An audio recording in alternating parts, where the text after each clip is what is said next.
I mean, again, he doesn't know who Gabriel is, right? Because he didn't come from an Abrahamic faith. The people of Mecca were pagan. Quran has mentioned if this book was from other than God, they would have found in it many contradictions. If a book is without contradictions, that has no bearing on whether it comes from God or not. I've had phone books that are inerrant, but I certainly don't think God gave them. That we believe without understanding. The brother asked a very important question, that most of the scholars say that listening to music, watching movies, and most of the television programs, they're haram. So how can we have fun? Let me tell you, brother, at the outset that having fun is permitted in Islam as long as the fun is halal fun. That the standard narrative has holes in it. The Prophet tells us because Satan or the devil sleeps over our nostrils. Those who oversleep and not pray Fajr on time, Satan urinates in their ears. I really do think Jesus was crucified and that he really was dead and buried. He thought that he was a son of God in the sense that he was specially chosen by God. I think Jesus really did think he was going to be the Messiah, the future king of Israel. I mean, that is, after all, why they crucified him.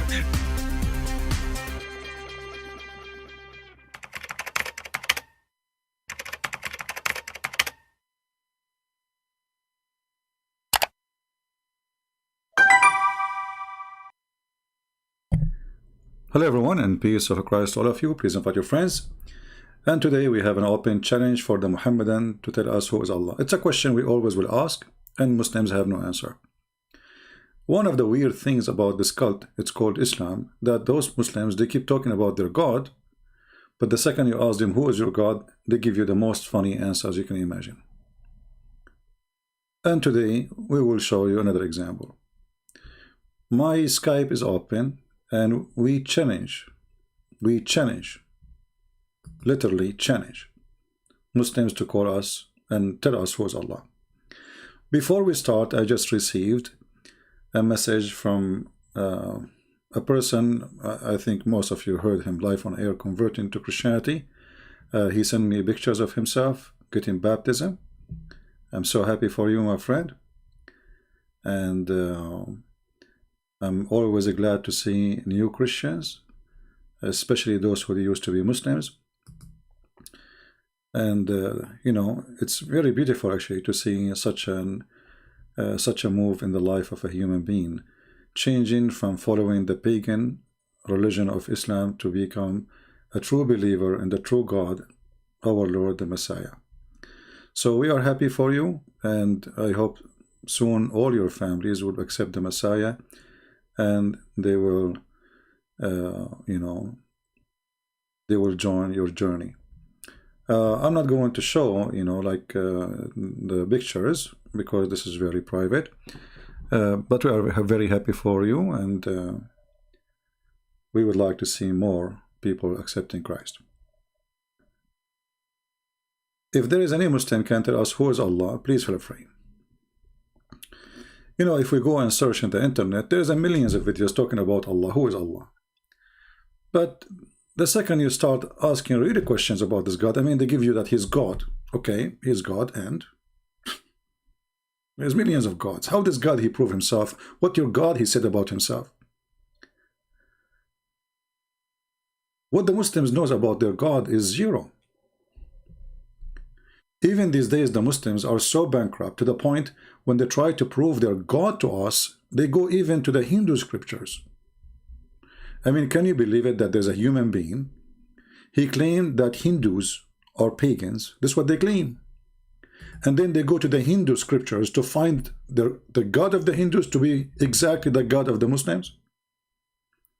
And then they make, you know, make videos by the famous one of them saying the concept of God in Islam.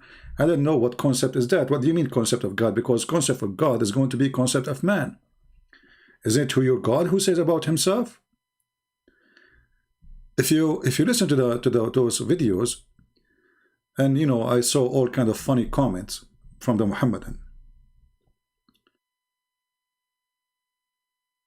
One of them says that Allah he contacted Muhammad directly by saying to him, say. But all of us, we knew that Muhammad never received a message directly. Supposedly there's an angel, his name is Jibreel, and as usual there's no witnesses. But I could not believe that the bankruptcy of this cult will go far to the point not only they try to attach themselves to Christianity, Judaism, even to attach themselves to the Hindus. Regarding the concept of God in Islam, is quote to you Surah Ikhlas, chapter number 112, verse number 1 to 4, which says, Qul huwallahu ahad, say He is Allah one and only, Allah Hussamad, Allah the absolute and eternal, Lam yalid walam yulad, He begets not, nor is begotten, Walam yakul lahu kufuwan ahad, there is nothing like Him. This is the four-line definition of Almighty God given in the glorious Quran. Have you ever heard of definition like this? Say that Allah is one of, not one, one of. And then He don't give birth, neither he was born. So, and nobody is equal like Him. What does that mean? Still, you don't tell me anything about your God. There's a concrete column in my yard. He don't give birth, and He don't eat, and He don't sleep. And He is one. Is that God? So when this God, He tried to tell about Himself, He failed. All those information is useless. What we will do with this information? Is it really information?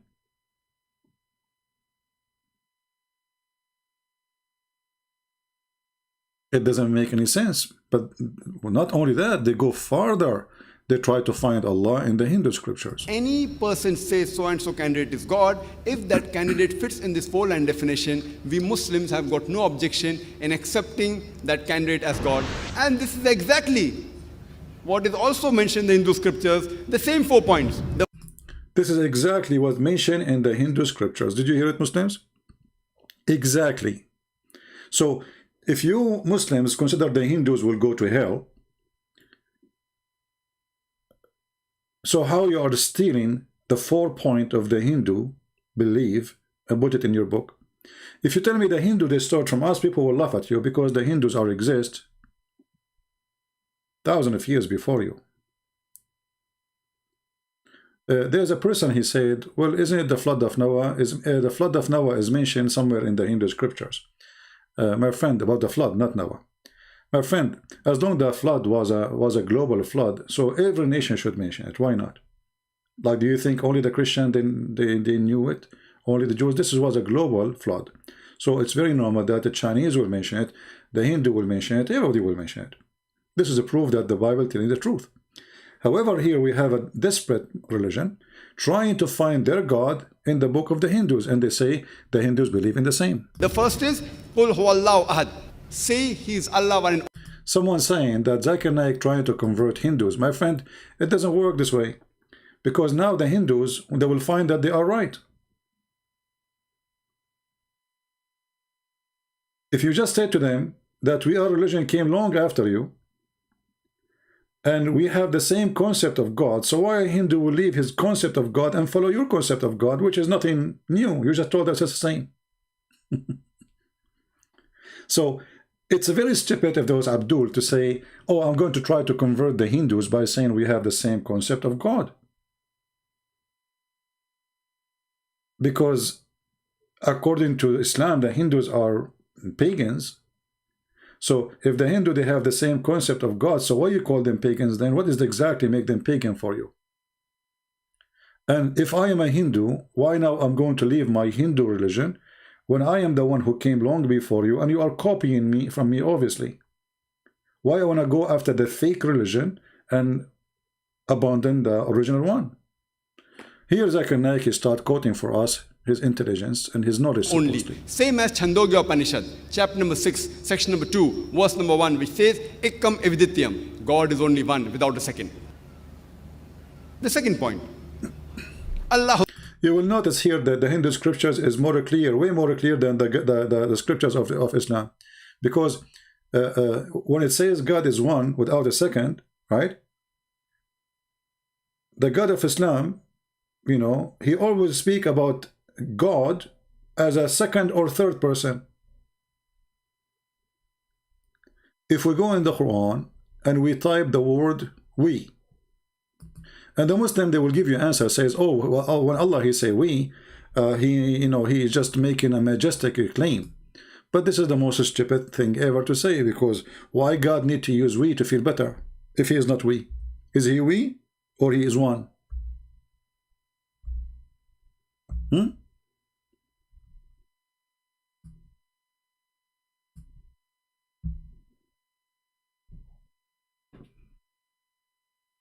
Is he we, or he is, or inna? Let us say inna. Who is the one who sent the Quran? One God or many God? If you read really the Quran, you will find that the one who sent the Quran is a group. It says inna. Look how many times. Inna anzalna ilayka al-kitab. Inna anzalna al-Tawrat. Inna. All of those is inna. What inna mean? You go and read the translation. It says, surely we have revealed the book to you. So this God is one, but always he speak about we, God, sending down the book. But why does God he need to say we if he is one? So either we have to accept that this God is mentally ill, he feel better when he say we, or he is we. Do we have any Muslim can explain to us why Allah he say we? And by the way, for me, it doesn't matter really if Allah one or two or three. You see, having many gods will not change the fact of your God being true or not. If your God is true, or your gods is true, then your God is true. If somebody believe in a million God and they are exist, then nothing wrong with that then. The question is this God is a true God? So what the Muslims themselves, they tell us, no, he is not a true God. Why? Because there's no true God. He like to call himself a fake name. There's no true God. He will consider himself we when he is one. There's no true God. He need the letters to make him feel majestic or powerful. What is going to happen if Allah says I mean, what is the problem? What he will lose exactly?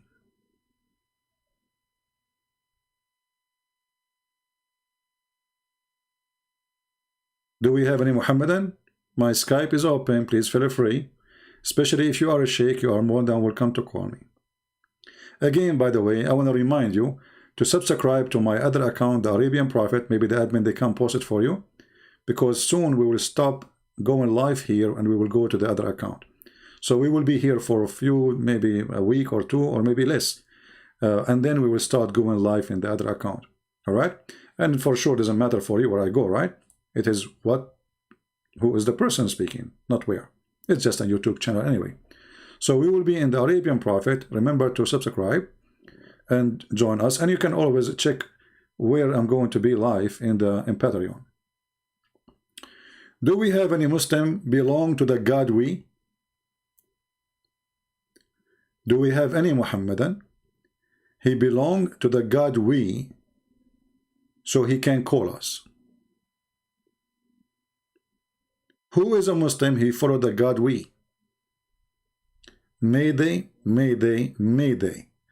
We need, we Muslims, to call the we Allah to tell us why he become we. And why he don't feel good for being I. What the we will do? Either you say it's a fake we, or tell us why he is we. So the idea, the concept of Islam is messed up.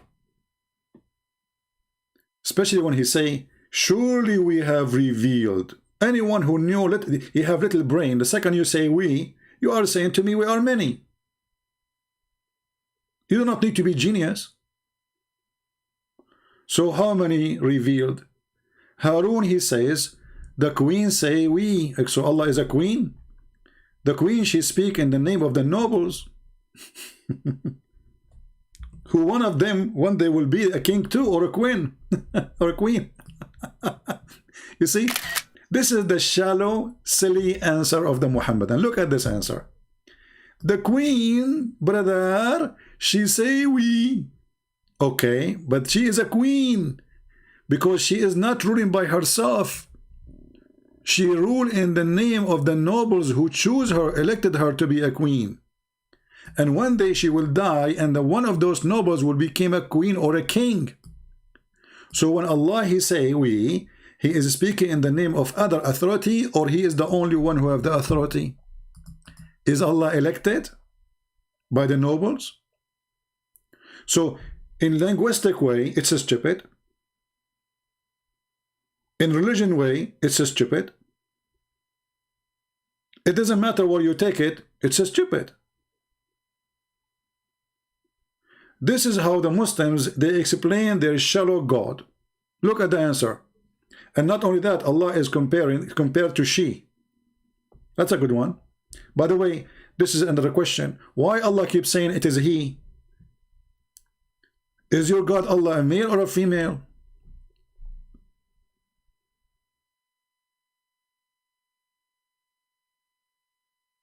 So let us put he next to we.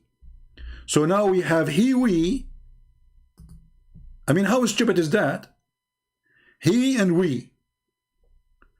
How Allah speak about himself and he say we, and then he say he.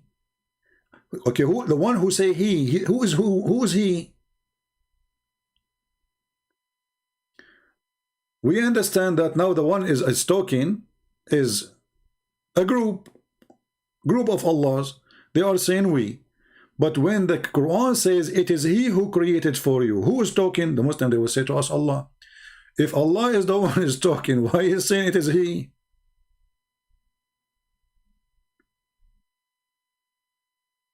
So who is here from the Muhammadan who follow he, we, God? If there's anybody? My Skype is open. If you are a person who follow he, we, please text me in Skype and I will be happy to call you and we can hear your answer. You know, I have no problem with your God being he, we, but it sound like, I don't know, sound like this God is coming from Hawaii and he have a bunch of feather around his waist. Like he, we, like what is that? Then if we read the whole Quran to understand who is this God, we get nothing. You see, the Muslim, they say Allah have 99 names. Right? 99 names. If you read those names, you will see the most stupid names ever, and none of them is even telling us who is this Allah.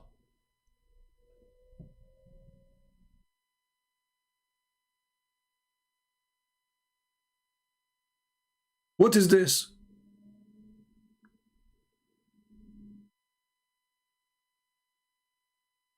Do we have any Muhammadan?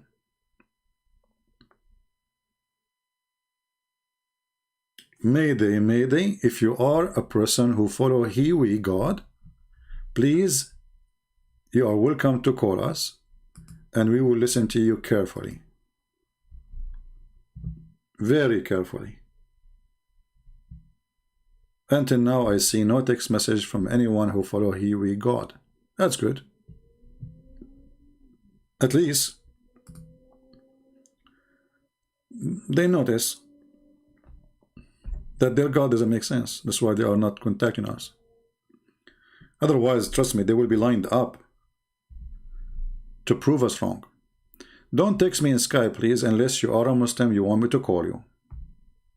You have to be a Muhammadan who follow the he, we, God. If you are not a Muhammadan who follow the he, we, God, don't send me hello.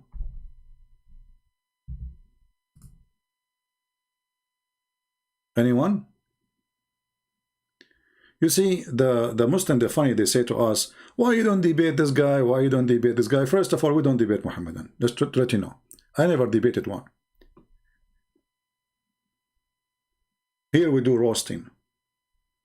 Debate have to be first between two decent people. Have you ever heard of a Muslim defending Islam was decent in his answer? The only one who can be decent is the one maybe from ISIS. He said it as it is. Yeah, this is what it says. Maybe from Al-Qaeda. But I never saw a Muslim in YouTube who live in the West, or even those who live in Saudi Arabia because they fear their government, to say what really Islam is about.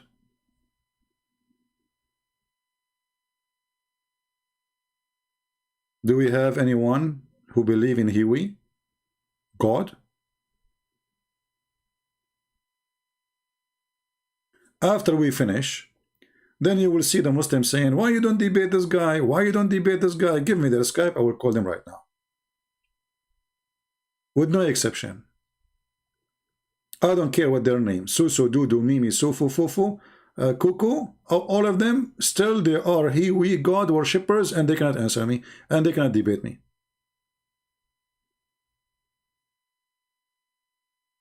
Last time we have a Muslim, he called me. He promised he is going to call his Imam. I don't know if he's listening. Did he call your Imam? What happened to this guy? Remember him? He said he want to call the Mufti. Not only the Imam, the Mufti, which means the highest of the Imams. It's like saying the Patriarch, the highest bishop, the Mufti.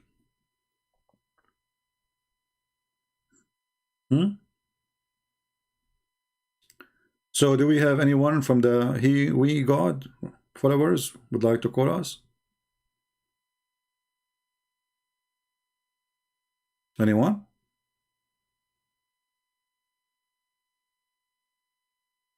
Nobody? Okay. Well, then we continue with the and then here Allah, he says, supposedly, the one who's talking is Allah. Is one Muslim, they say, surely we revealed the book to judge between people. Muslims, did Allah reveal the book to Muhammad? Who is a Muhammadan? He agree that Allah, he revealed the book. Who is a Muhammadan here? He agreed that Allah, he revealed a book. First, in Arabic, it doesn't say we revealed. In Arabic, it says وَأَنزَلْنَا. Anzalna mean we send down. Muslims, did Allah send down a book to Muhammad?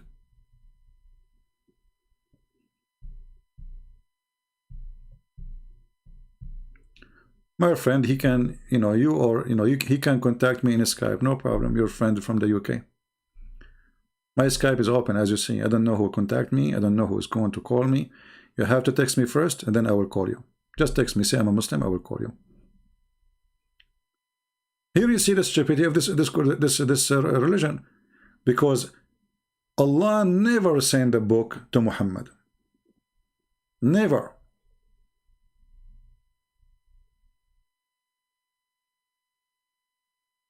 How in the world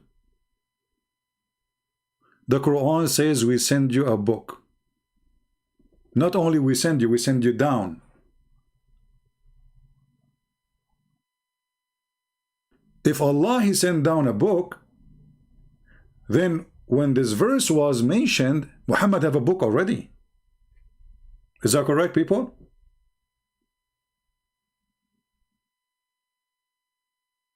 Are we listening? You see, if you are writing an article about politics, people will laugh at you if you are Allah. If you are writing an article about psychology, people will die laughing at you if you are Allah. If you are writing an article about religion, here we go, we are laughing at you, Allah. You did not send to Muhammad a book yet, so how you say that we send down a book for you?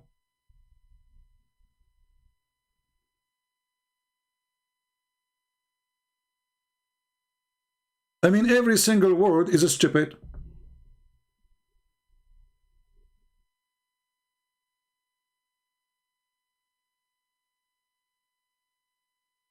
Muhammadan? Did Muhammad receive a book? Chapter 4, verse number 105 says, I send you down a book. Did he send a book? If you say to me Allah don't mean a book, and he say a book, that's mean Allah is a liar. In the best scenario, Allah don't speak good Arabic.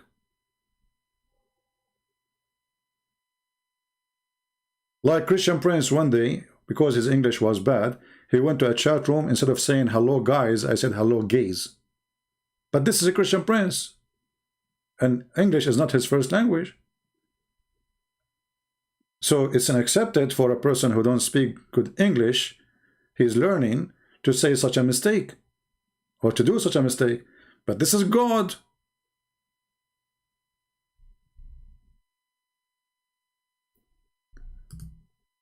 We have a Muslim saying he is a Muslim. Let us see.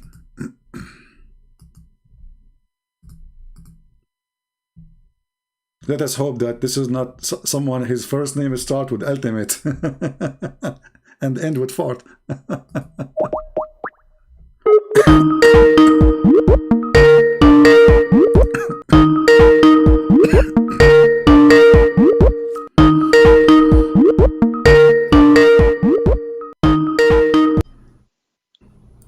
Hello? Hello? That's him, I think. But probably. He hung up. I don't know what happened.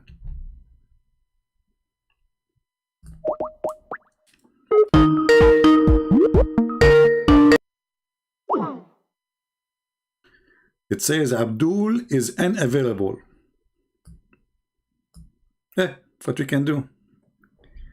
Abdul is unavailable. What you can do about that?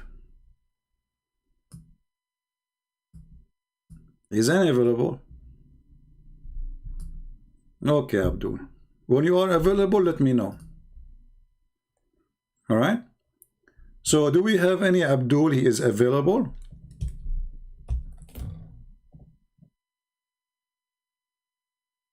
Anyone?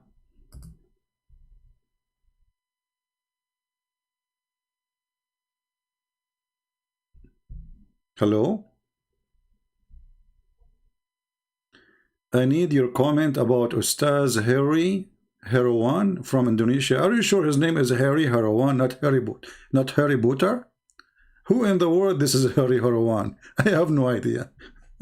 We have too much, you know, we Middle Eastern, we are Arab, we are very hairy already. So we do not need a Harry Ustaz. His name is Harry Ustaz? Okay. What happened? Do you know that the Bible supports slavery, Muslimin? Oh, thank you, Muslim, for telling us. We do not know that. But the stupid thing is that all your religion is about slavery. Like, are you making a point to prove the Bible wrong or to prove the Bible right? Isn't it your prophet, he have tons of slaves, one of them is Bilal? And the poor Bilal was begging for his freedom. Please, free me, if you bought me for the sake of Allah, free me for the sake of Allah. Supposedly the Muslim, he's like he's putting you in the corner. Like, do you know? Muslim, no. I just heard that from you. But how your stupid prophet, he says, I believe in thee and the one who sent thee. Like, what the heck? I think your prophet, when he said that, he was taking too much hashish. And why he not? I mean, look at this prophet. He is following a God. This God surely is not sure if he is he or we. Do you see the word surely? I love it. Surely we is sure that he is we. How sure you are? Are you sure like Allah that Allah is we? Or you believe that Allah is not we?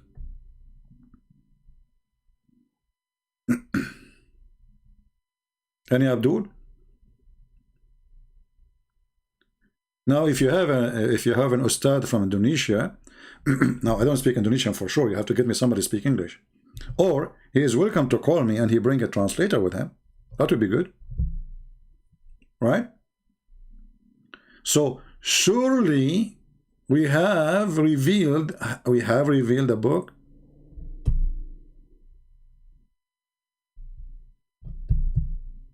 Anyone from those who follow surely God? Muqtada al-Arabi? No, my friend, I don't have any. I don't use WhatsApp. You know, why I want to use WhatsApp? I mean, look, we are reading the book of WhatsApp. The whole book is WhatsApp. You read it from the end to the end, to the beginning to the end. And by the way, where is the end and where is the beginning? Because the Muslims, they switch the end, the beginning they put it in the end, and the end they put it in the beginning. So the whole Quran is WhatsApp.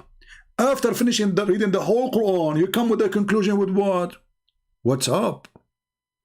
Because you understand nothing. This book is the book of what's up. Who is the God is talking? Okay, Mr. Abdul Aziz trying to contact me again.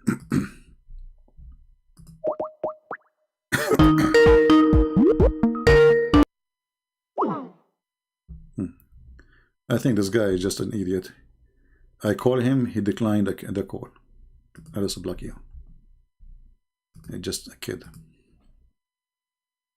Do we have anyone from those who follow God? What's up? The what's up God. Surely we have revealed the book. I mean, this is a verse. We did not even read the whole book.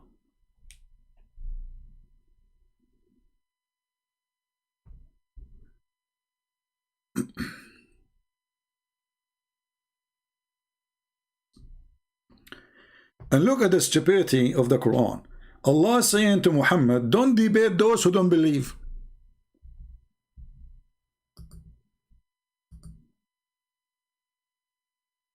The unfaithful one. So he will debate who? He will debate those who believe?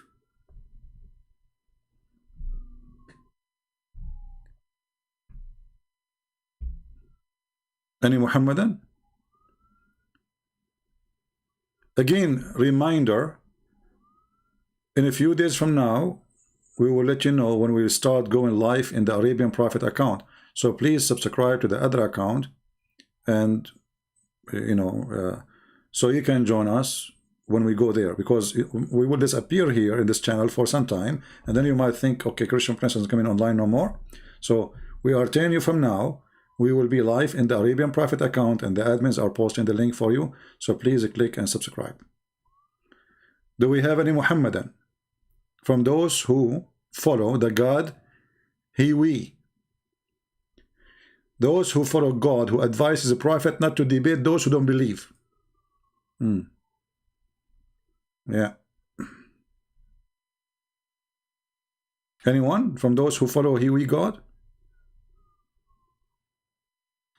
Me personally, I have no problem with he, we, God. I like we gods. I don't like come on, we gods. It's like more friendly. Like imagine you go to a place, you want to take a lunch or a dinner, sitting alone, like, you know, like a monkey by yourself. Like, come on, don't do that. You have we God are sitting with you. We go to heaven of Allah. We have we Allah.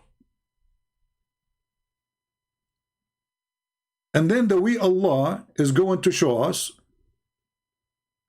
his shin. How many shin? There are we. There's we shin. Is it one shin or many shin?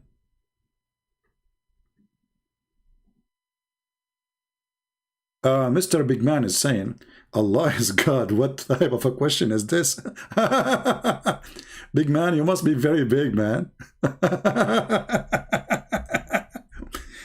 Honestly, Big Man, how long it took you to come with this answer?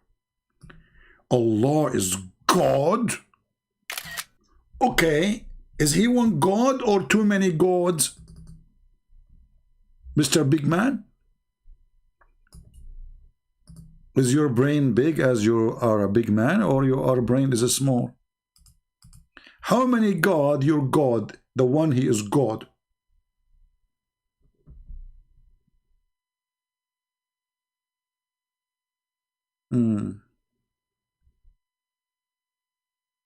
Muslim in. My friend, I would like to read the Gospel of Thomas. The question is, why your stupid prophet did not approve it?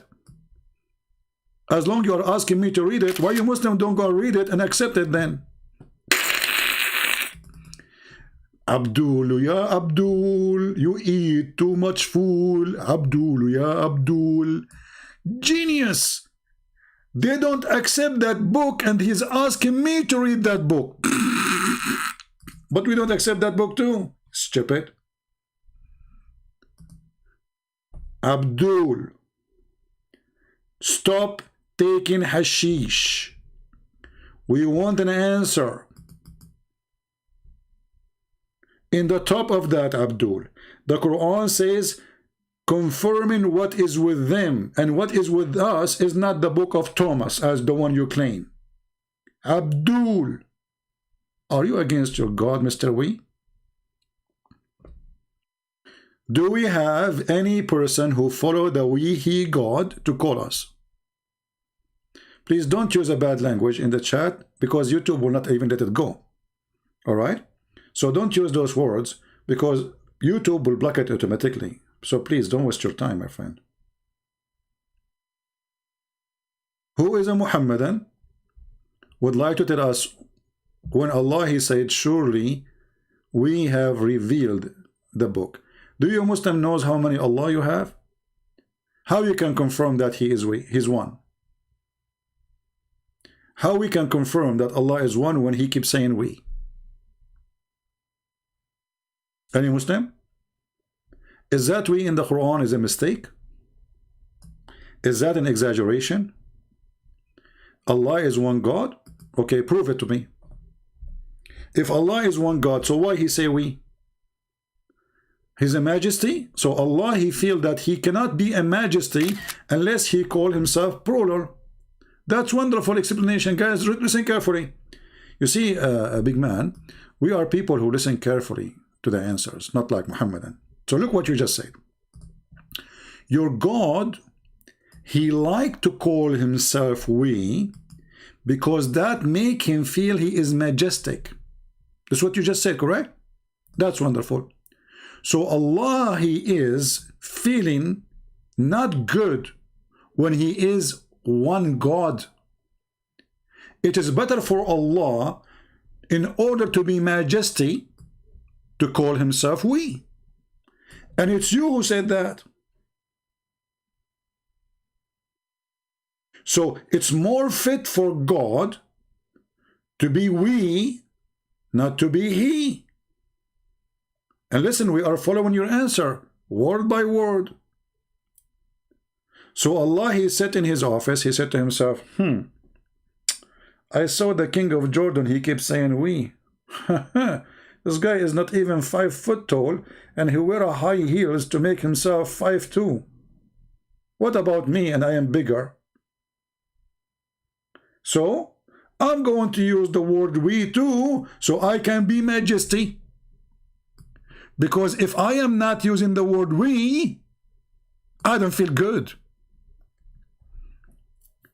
Do you know the song? It says, I feel good. La la la la la la la. So good. La la. So good. So I can imagine what happened to Allah after he learned to use the word we. Because now he feel way better. He is one God, but he cannot be we. So he have to add we, call himself we, but he is not we. So this is a fake we. This is what? This is a fake we. This is the truth. Muslim in, I'm going to block you because you are changing our topic. Just get lost. Take a hike. Coward. Go do mut'ah. Allah is one God. It is repeated over and over and over and over and over, but yet Allah, he say we. Solve this problem for me. I mean, do you see how it's repeated over, but Allah, he repeat over and over too, saying, it's we who send down the book. If Allah is the one who said the book, then Allah here is lying by saying it is we. Because majestic we, it can be majestic for the king he rule in the name of the nobles, not only by himself. That's why he say we. The king, he don't have an absolute authority. He was elected one of the noble will become a king. So he speak in the name of him and the noble. So he say we. Allah, he speak in the name of who? So either this we is a true or this we is a fabrication.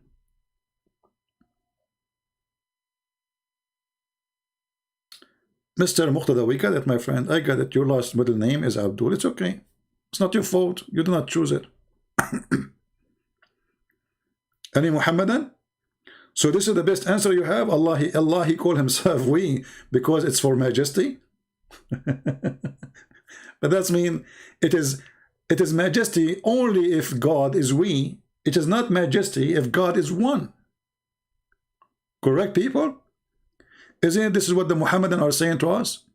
It is not right for God to be one. It is right for God to be we, because that make him look more powerful. Look, majesty.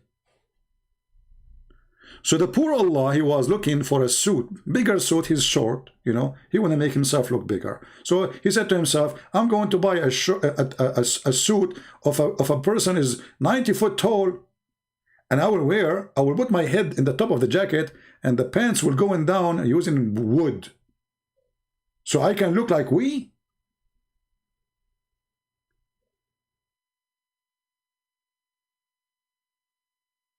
You see, my friend, how silly. The second you ask them about their God, they have no idea what to say. That's why we say, who is Allah always? Nobody can answer. It's clear that this is a fabrication. Either the Muslim, they have to accept that there's many gods, or they have to accept that the Quran is written by a fabricator who don't even speak with Arabic.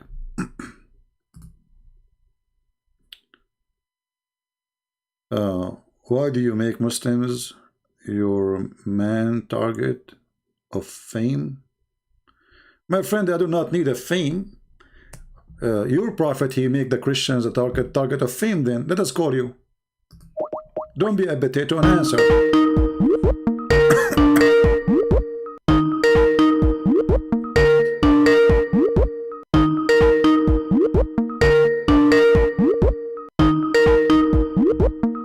You don't answer.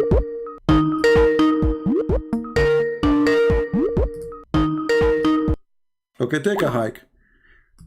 If I go by what the Muslim they say to me, look at the excuse. This guy, he just said to me, why do you make Muslims your main, I think you want to say main target of fame? Okay, I will go with you. So your Quran, who keep attacking the Christian and the Jews, that's mean Allah is trying to be a fame God. Answer me. Why is every name in the Bible American names? When the Bible was wrote, ABC or BC, ADC, BC time? Hey, go, kid. Let your dad call me. Don't text me in Skype. Here, Skype is only for call. If you don't dare to let me call you, don't text me. Potato.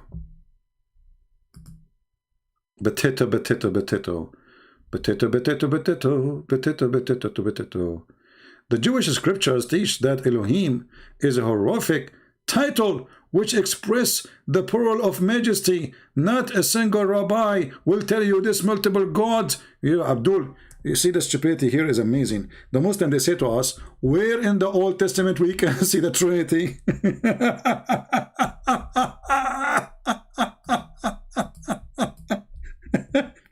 Not a single rabbi. If not a single rabbi, and then the God in the Old Testament, he says God and his spirit, God and the Holy Spirit, before the creation. So you silly you are saying to me not even one rabbi. Every rabbi believed that God, Elohim, believe in the Holy Spirit, and every Jew is waiting for the Messiah. And every rabbi knew that God the Lord, he appeared to Abraham. So Muslims, they are suddenly skilled in the Torah, in the scriptures, but they cannot answer our book, their book. Yeah, as a great man, his name is Father Zachariah. He said, I heard it from people saying, مسطول وسكران كاتب القرآن يقرأ في الفنجان وكتابه بلا عنوان وحمار ليس له شعر ولا ديوان وما أدراك ما السكران ضب في حرج عليه ضبان. Any Muslim can answer us. Here we go. You just made me make Quran now. So see what you did?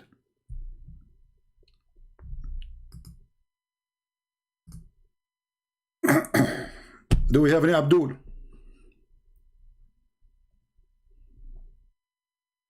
Anyone?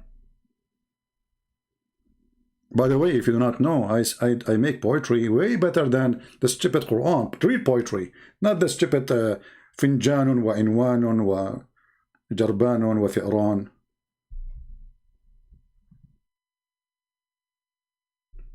إنا أنزلنا عليك الفول يا أهبل يا مسطول. This is Quran. No, this is coming in a Semitic language. You are not being honest. Semitic language, my friend. First of all, just to show you how stupid you are, let us go with you. If it's common in the Semitic language, and your God Allah is changing his nature to fit with the Semitic language, that means Allah is not God. So either he is one, and there's no Trinity, there's no such a thing, or this word here does not fit with the nature of Allah. So let us say, for the sake of argument, the Jews, they have in their book, as you say, the plural word of word gods. But the Jews don't believe in gods, neither us. Who said that we believe in gods? We don't believe in gods. We believe in one God. But for us, we believe in the same time that God is God the Father, God the Son, God the Holy Spirit, one God. So if God, he says in the Bible, and we can show you verses in the Bible says God, he said we, there doesn't, it makes sense. The Bible says everything was created for him and by him. Speaking about who? About Jesus. Everything created by him and for him. The Muslim, they say every created by Allah for Muhammad.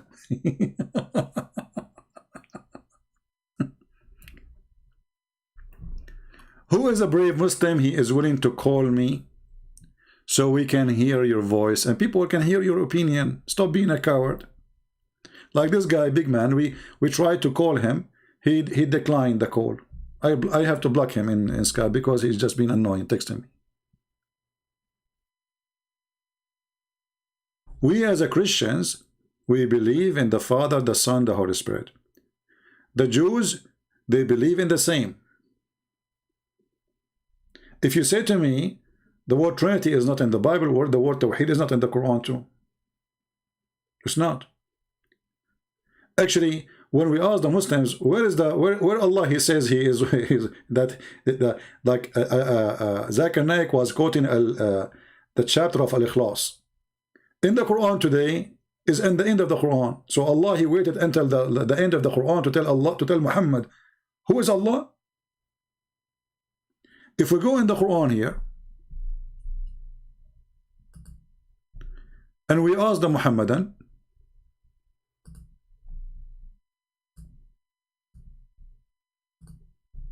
when Allah, he told Muhammad if he is one or many or two or three or four, they will say to you in chapter of Al-Ikhlas. But this is a chapter 112. So Allah waited until Muhammad almost dead, and now he decided to him say Allah is one. And by the way, in Arabic it doesn't say one.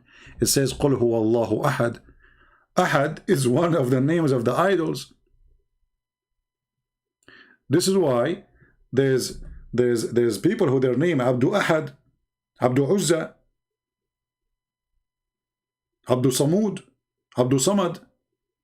Those are names of idols. So say that Allah is Ahad. He is one of those idols. His name is Ahad. Say He's Allah as Samad. He's a Samud. There's an idol. His name is Samud. And the proof that he's an idol, he never gave birth. He never begotten. This is a rock who will never give birth and never begotten. But okay, but how he became exist? They don't know. Okay, and none is like him. Well, you know what? I have a duck in my yard in the shape of a duck made from concrete. No one like her. Must be this is God, because look, she don't give birth.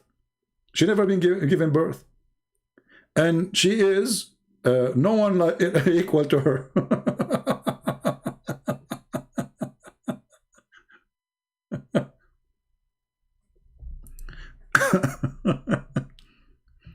No, Abdul Ahad is not the same. Abdul Ahad we are talking about. Abdul Ahad is different name. Yeah. So when the Muslim, they have this chapter and they claim that this is a, and by the way, they will say to you, oh no, this chapter, it is in the Quran today at 112, but in the original Quran it is number 22.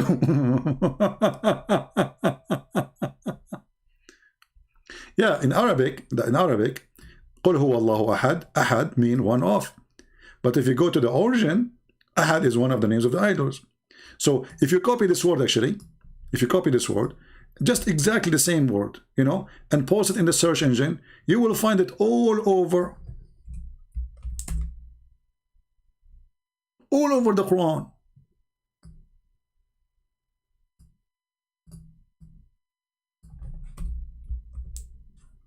What happened to my browser? Uh-oh. My keyboard is not working.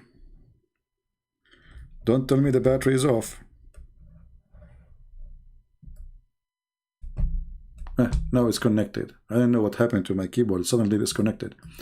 All right.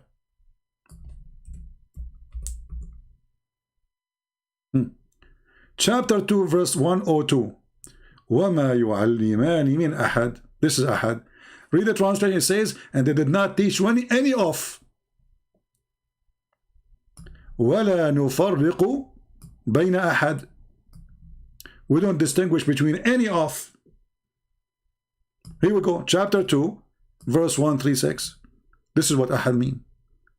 We don't distinguish between any of the prophets.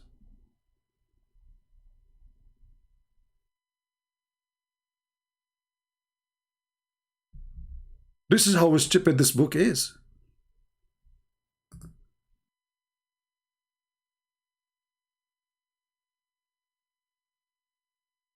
Do we have any Muhammadan? Who is a Muhammadan? He can tell us the nature of his God. So all what you know, that you have a God, his name is Allah, and actually his name is not Allah. We can prove it in 2 seconds. If we go to the first chapter in the Quran, the first one, you will see right away it says, and by the way, here the word bism is wrong, because there is no such a thing in Arabic, bism. It is bi-ism. So Farahidi is one of those who work in the Quran, and they took the letter Alif because to make it easier to read. Then here it says, Bismillahir Rahmanir Rahim. Okay, you go to the second verse, Alhamdu Lillahi Rabbil Alameen. Where is Allah? Look, Allah changed. Here Allah have Alif in the beginning. Here there's no Alif. So is the Alif is part of the name of Allah? Obviously no.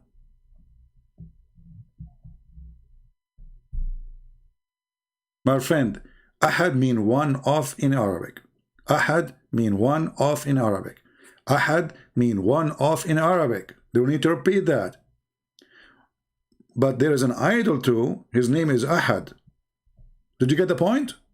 Do we need to repeat again and again? Ahad is a word mean one of in Arabic. But there was an idol around the Kaaba. His name is Ahad too. So don't keep asking, I thought. No, you did not thought. It is what it is. In Arabic, ahad mean one off.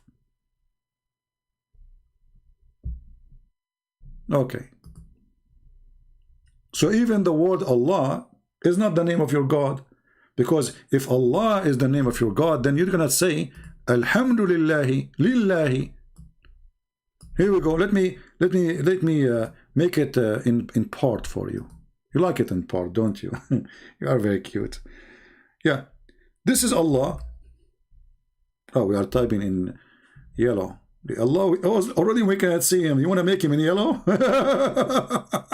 Like, come on. What in yellow? In yellow?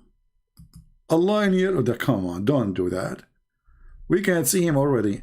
Let us wipe this screen here and type Allah again in red. Let us give him a red. Like, why it's coming in yellow again? Like, what's wrong with this? There's a conspiracy. I think there's a conspiracy. Don't you think so? Let us change the color again. Unbelievable, man. Because I forgot to say inshallah. So this is Allah. Then in verse number 2 it says Alhamdulillah li lah. Let us write it. Actually, you know what? I'm not going to write it. I'm going to copy it in front of your eyes. Is that good? That's better, right? I will copy it in the front of your eyes as it is.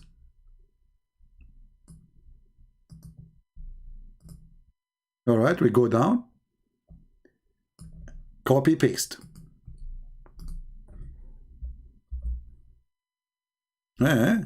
Look, I cut Allah. By mistake, I cut him. Sorry, Muslim, I don't mean that.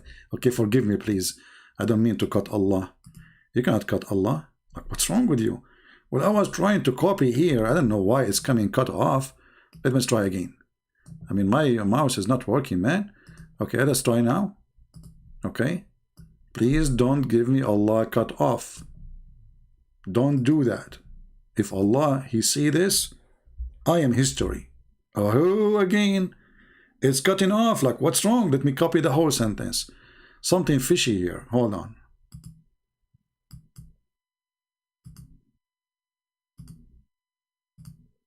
All right, we go back. We are going to copy the whole sentence. Maybe that will work. Okay, now two words. Let us try this. Okay, now let us see if we can be successful. Finally. Okay, look at this. Let us delete the first word. Bingo. Muslims, what is Allah? What is Allah? What happened to the word Allah? This is Allah.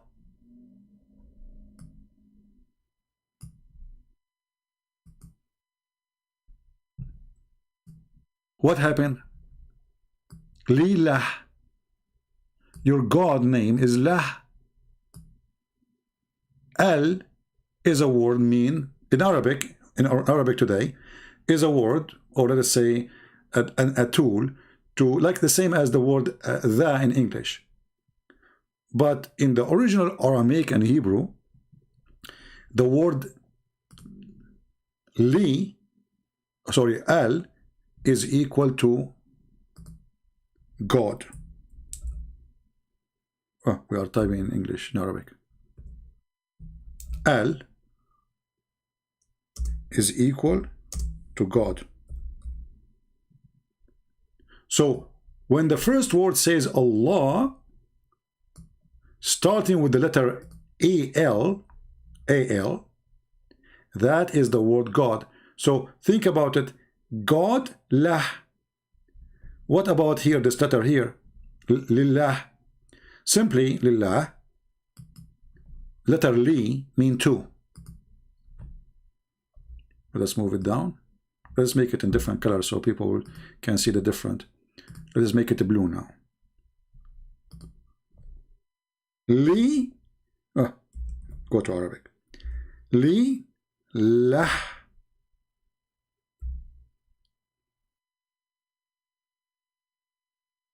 If we take the first L, this is the word li, which means two, that was left. That is your God. And because they are using tashkil lah, that will make an alif, God lah. If you go here, you see, here, for those who speak Arabic, they will see the tashkil. Tashkil simply is when you, like, to make the word shorter, to not to write letters twice.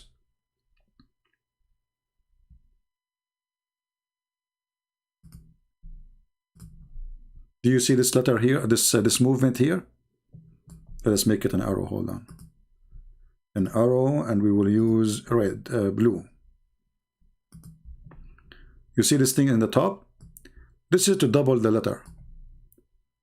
So here now what we will have a new letter, lah, God lah. Lah.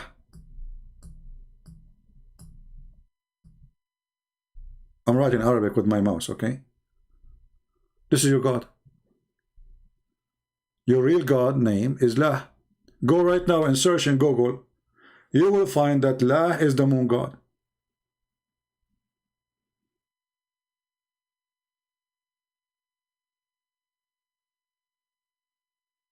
Any Muslim have an objection?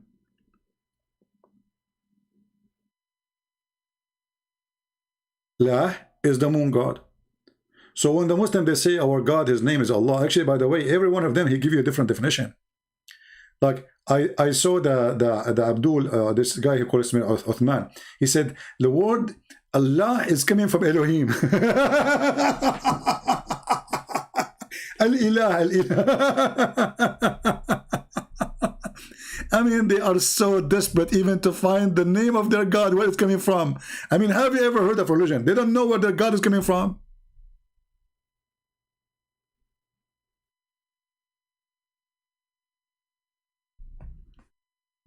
I look at the Prophet, I look at the moon. I look at the Prophet, I look at the moon. I look at the Prophet, I look at the moon. I look at the Prophet, I look at the moon. Don't say that in San Francisco. Trust me. By the morning, you will find half of the city moving to Mecca, looking for the guy who looked better than the moon. And they will take with them a lot of candles. I assure you. I mean, what the heck with this religion? They worship the guy Muhammad. He is so pretty, but he's so stupid. And by the way, is he really pretty? I mean, come on, Muslims. Is he really pretty? So why nobody want to marry him?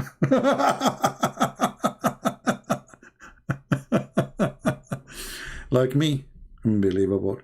You know, once I went to, I moved to a place. I didn't know there's a mirror, so I opened the door and I saw myself in the mirror. I was shocked, like what? Like, you know, I don't want to describe for you what happened to me. I look at myself, I look at the mirror. I look at myself, I look at the mirror. I look at the moon, I look at the Prophet. I look at the moon, I look at the Prophet. Unbelievable. It is. I cannot tell you the feeling. Until now, we have zero Muhammadan try to call us.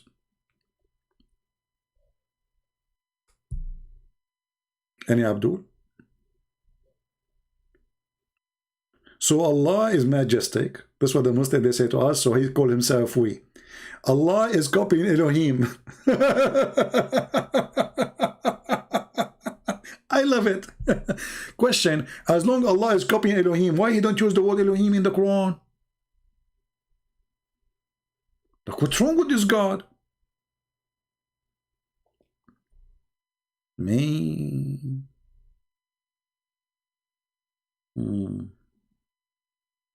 Do we have any Abdul?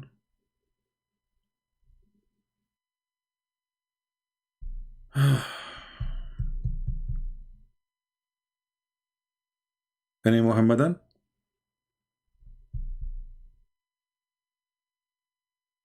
Zero Muhammadan until now. Victory to Jesus. Allah is defeated. Okay, who is a Muhammadan? He knew a sheikh. He have his Skype published so we can call him. A sheikh, he lived like, let us say, in a country where it is daytime now. We don't want to wake up like people, it's night like in Europe. So if you know a sheikh, he live like in Indonesia, in Malaysia, or in USA. Well, it's USA is getting late now, actually. Yeah. I don't understand how the word Al become God. It did not become God. This is how it is. It's not up to you. So, as an example, in the old Hebrew, the word Daniel, it was actually I don't know, in Arabic we say Daniel, Al. You know, Gabriel used to be Gabriel. Israel used to be Israel. So the word El by time in the new Hebrew replace the old Hebrew where the word was Al became El. So Al, Mikael,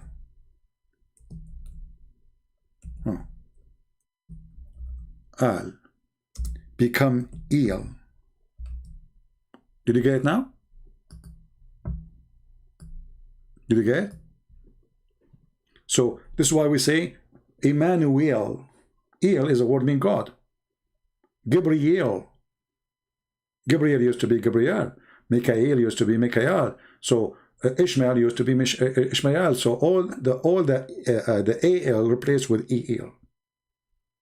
It is a word meaning God. So and yeah, in the ancient Aramaic, still they are using the word Al until now. So the word El is not, you know, like it's not a name really. It is a word meaning God. So Muhammad, because he's a thief, he took names. You ask yourself, okay, where is the name Gabriel is coming from? If you ask every single Muhammadan, they don't know what the word means. This is telling you that Islam is a theft. Shouldn't Allah tell Muhammad what Gabriel mean? He never told him. Let us see. We have Abbas Muhammad. Let us see Abbas Muhammad.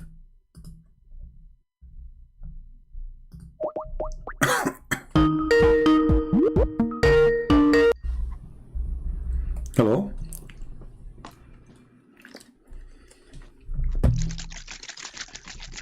Hello. Are you going to play like a kid? You want to talk or what? Here we go. Now I know what you are doing. You are trying to have orgasm like you're a prophet. My friend, it doesn't work this way.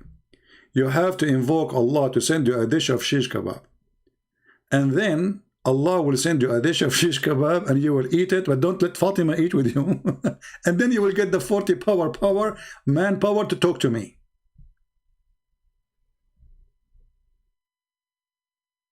What a shame. What a shame. Don't do that online, man. Don't do that. Do your mom know what you are doing? I mean, should I tell her now? Let me call your mom. Taradim, taradim, taradim, taradim. Christian Prince, why you are calling me? ZakirNaik, how in the world you call? And I'm calling the mom of the guy. How you are answering the phone? Christian Prince, I am cheating my wife, and I am sleeping with his mom, and now you are calling me, and now everybody knows. Hey, don't tell this on the online, man. Come on, nobody knows that you are with her. Come on. Just hang up.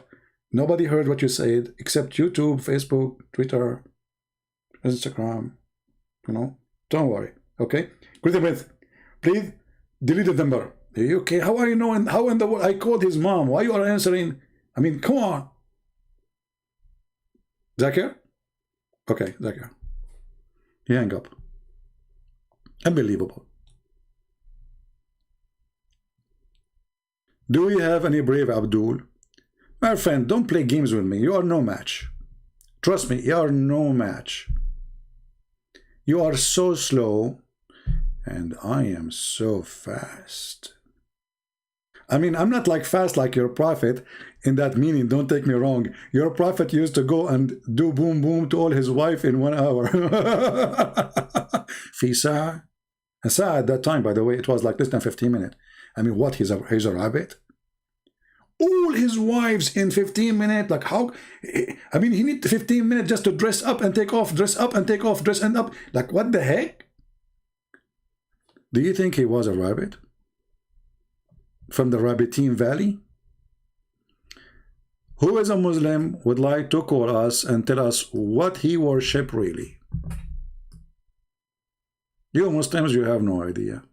You are following a pagan god.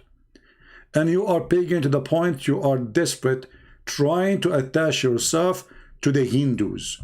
I mean, you went really, really so stupid far. Hindus? You Muslims could not find your God. So, sometimes they want to find their prophet in the Old Testament. Sometimes they want to find their prophet in the New Testament. And now they are trying to find their prophet and their God in the who? The funny, ZakirNaik, he admit saying that the scriptures of the Hindus, he considers scriptures. He don't say books. You see, when you say scriptures, it's meaning you believe it's from God. Concept of God in Hinduism and Islam is the same.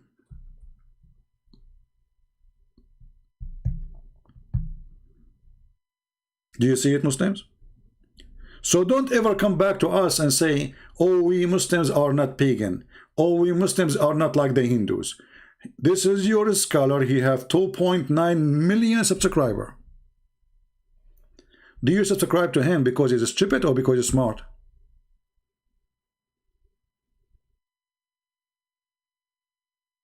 From now on, every Christian should remember, if a Muslim, he says to you, we are not pagans, we are not the same as the Hindus, say to them, well, the concept of God of Hinduism and Islam is the same. And as long the Hindus will exist long before you, thousands of years before you, it's mean Muhammad, he stole his religion from the Hindus. And then he mixed it with some Christianity and some Judaism and some Sabian and some ZakirNaik, you know. ZakirNaik, the man with the two horns, where he found the sun sitting in murky water.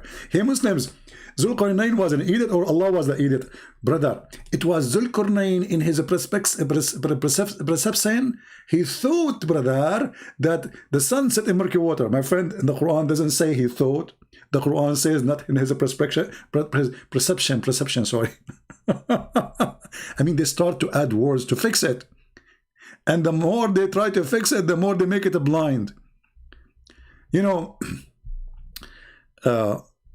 Islam is like a woman. She's trying to do her makeup, and she is riding a jeep in the middle of a field full of rocks, and she is holding lipstick in her hand, and she's trying to put the lipstick on her face, and the lipstick is going all over. Like, what the heck? Don't you think it's pretty now? Yes, sister, you look so pretty, so good. The prophet looks so pretty too. And look what the lipstick is all over. See your nose now. Oh, you cover your eyebrows. Sister, now it's going in your neck. Don't go down. No. Go up. What I can do? The jeep is keep jumping up and down. That's what the Muslims do. They try to put a makeup in their silly prophet. And now this is the new makeup they come with. That the concept of Islam is the same as the concept of Hinduism. I'm so glad. I mean, I'm really so glad. I mean it. Muslims, do you mean it? So we have one, he said to us, the concept of God in Islam and the Hindu is the same. And the other guy, he says to us, Muhammad was not Abrahamic. He do not know what Abraham faith is, because he was from the pagan, brother. Like, what the heck? So all those years we keep saying the same. The Muslim, they say, oh, you are lying. You are lying. The prophet was Abrahamic. Like, Christian prince is lying to you. Look, my friend, I can prove it to you. Liar. By the way, did you hear any Muslim making a video to get this guy busted? Accuse him to be a liar? Man. But I mean, again, he doesn't know who Gabriel is, right? Because he didn't come from an Abrahamic faith. The people of Mecca. Muhammad was so dumb to the point he did not even know what Gabriel is. Hey, Muhammad, do you know who's Gabriel? No. You never heard of him, right? No. Never? No. Not even like words. Somebody says something to you about there is an angel, his name is Gabriel, like Christians, Jews, you know. No, I never heard before. So remember, Muhammad, you don't know who's Gabriel. Muslim, it's not me who's saying that. It is you. You're silly. The guy, you claim that he can debate me, but he don't dare even to give me his Skype. Where is your Skype, Burqa boy? Huh? The Prophet, he free Maria the Copt, and he honor her to marry her. What a scam potato you are. Yeah, well, anyway. He like tall guys. He saw David Wood. He says to him, "Mashallah, you are 6 foot." Like, what the heck? I mean, this religion is so into men. Unbelievable. Mashallah, you are 6 foot. You like tall guys, don't you, Sheikh Uthman, right? I mean, the guy, he ate the Quran, and you are flirting with him?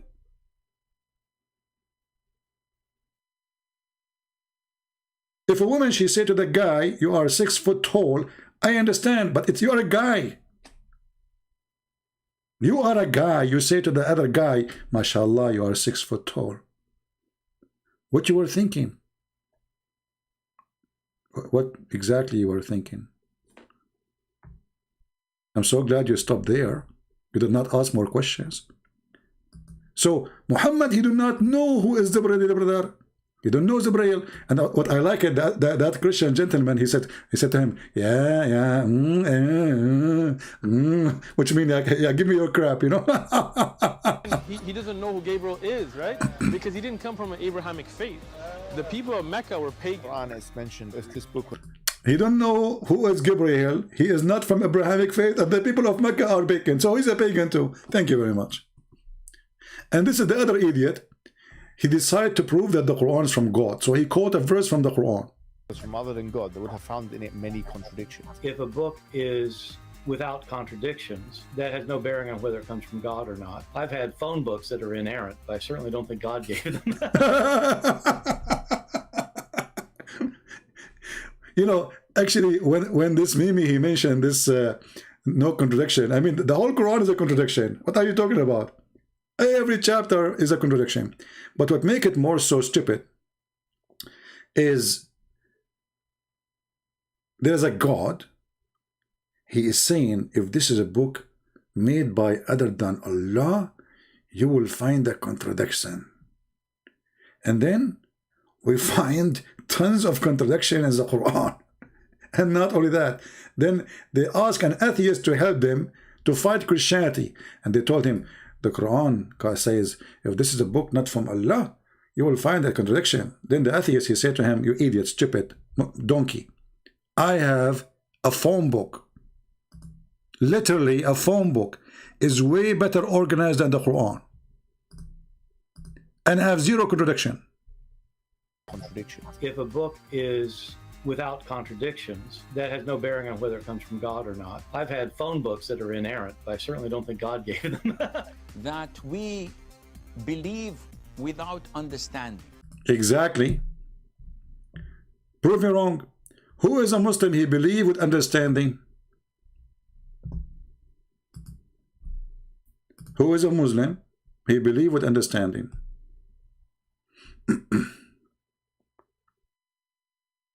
My friends, don't send me messages in Skype.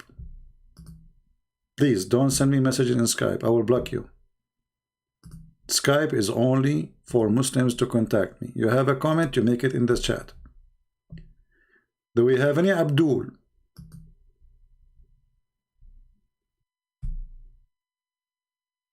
Anyone?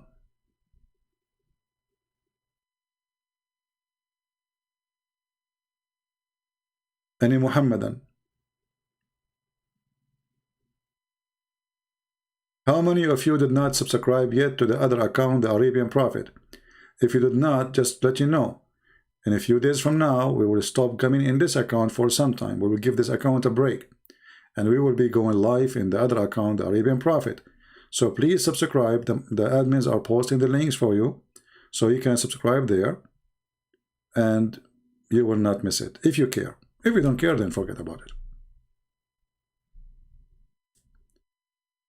Do we have any Muhammadan? Muqtada al-Arabi. If you repeat that one more time, I will block you. We got it. We got it that your middle name is Abdul. We got it. Thank you. Are you like Allah? Allah keep repeating the same stupid sentence over and over and over. My middle name is Abdul. My middle name is Abdul. We got it. I never heard of a God he kept repeating himself like Allah. The genius Allah.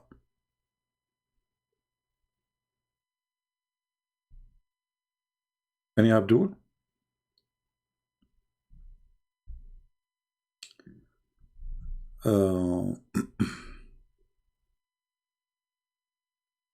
Can any Muslim show me the surahs and ayat? The Quran command Muslim to pray 5 times. In fact, the Quran ordered a Muslim to pray 3 times. 3 times.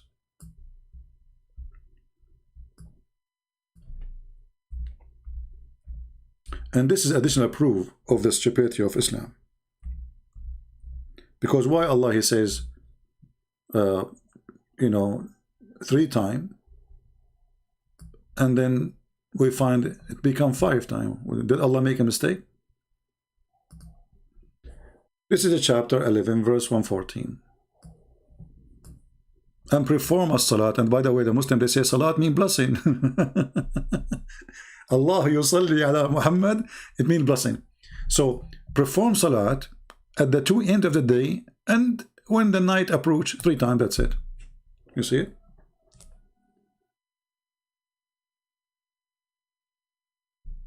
Any Abdul? And by the way, praying 5 times, praying 3 times, actually they should be praying 50 times. But the fault is the fault of Moshe. Muhammad, when he went to the 7th heaven in the top of a flying donkey, which is happening in the Middle East always, you know, I used to go always to heaven, but it wasn't a flying donkey, it was a mule, to be honest with you, you know, and I used to have a hard time to jump on him because it's so big. According to Muhammad, it was so big. The donkey of my grandfather was smaller. So I jumped on him and he went there, and I heard the story. I was there, I was a witness. When Muhammad came down, or he's in his way back, he did not see Allah. We don't know even what happened there. So Moshe, he's a Jew, you know, Moses. So he said to Muhammad, Habibi Muhammad, come on Habibi, what Allah told you Habibi? So Muhammad, he told him, Allah, he told me to pray 50 times. Moshe, he said to him, Habibi Muhammad, Muhammad Habibi, 50 times Muhammad, 50 times Muhammad. Your people cannot do it, Muhammad. Go back to Allah, Muhammad, and negotiate with him. Ask him for a discount. You know what you can say. I mean, Moses is a Jew at the end of the day. He's smart and he's asking for a discount.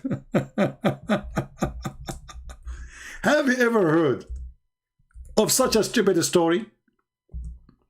That there's a God, he enjoined his prophet to pray 50 prayer.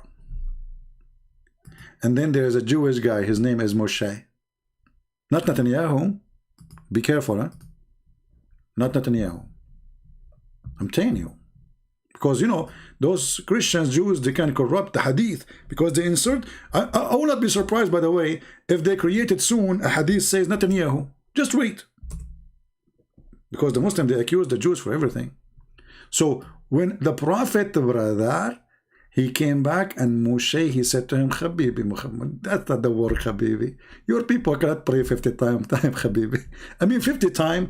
Here you see how the stupidity of this God. Did Allah think for a second, how in the world those people will pray for 50 times a day? And this is the story in front of you. And Moshe keeps saying to Muhammad, go back to Allah. So Allah, he make it 50, and then he make it 45, and then make it 40, and make it 35, and then Muhammad going back forward, come back forward. And Moshe, he said to him, Habib Muhammad, go back, Muhammad. I mean, isn't this is an insult even for Muhammad to be so stupid to the point he need a Jew to tell him what to do? And each time he go, he ask Allah for a discount.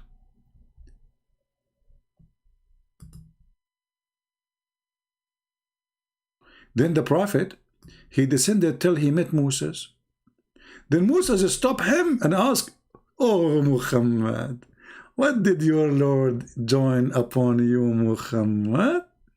Muhammad, he said, he enjoined me upon me to perform 50 prayer.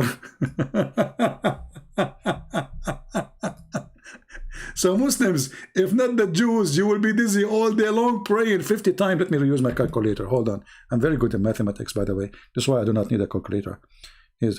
By the way, we are the Arab. We are the first one who make a calculator. You know, we made the calculator. This is why there is a city in India. It's called Calcutta. You know why? Because we are the Arab. We calculated things there. And then we said, okay, you know, it was too many numbers. So we said, okay, you know what? This is where we did it. So from now on, we will call the city Calcutta. This is true story, Sahih Bukhari. Okay, take a note. So if the Muslim he will sleep just 8 hours. Okay. So now we have 16 hours. So divide 50 prayer at 16. You have to pray 3 times an hour. And if the Muslim, he need between 15 to 20 minutes to do ablution, you don't even have enough for that. This is without eating, without lunch, without dinner, without doing anything. What, you don't believe my story about Calcutta? You don't believe it? Here we go. Now they will make a video says Christian Prince lie. You know, Calcutta have nothing to do with the, you know, like, okay. Okay, well, we actually, all the cities in India, they are created by the Arab. I can give you another city. As an example, one of the biggest cities in India is called Jakarta. Jakarta, which is in India, which is in the borders of Brazil. Alhamdulillah, mashallah, brother. Allahumma salli ala Muhammad wa ali Muhammad. So anyway, Jakarta, the reason we gave it that name, because my grandfather, he was the companion of the Prophet Muhammad. His name is Jack. So when he went there and he started doing Dawah, and then he was telling them, if the Prophet of Allah, he was lying to Allah, Allah will cut his orta. Those Indonesians don't speak English, neither Arabic. So they heard him saying Jakarta, Jack Orta. This is where the name Jakarta is coming from. So I hope I convinced you and I told you the truth. Alhamdulillah. What, you don't like my story? It's not convincing? Like, come on. Hello? He told them, if the Prophet of Allah is lying, Allah will cut his orta. They said to him, what's your name? He said, Jack. Oh, Jack Orta. Okay. This is where you're coming from. You believe, you don't believe, I don't care. This is Sahih Bukhari. You know? Hello? Any Abdul? And by the way, I just made it up. So don't. This is what it's called fast thinking. Do we have any Abdul from Jakarta?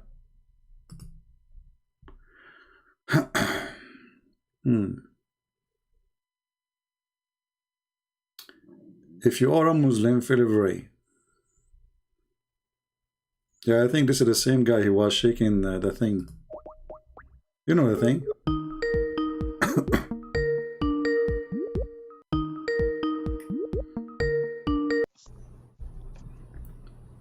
Hello?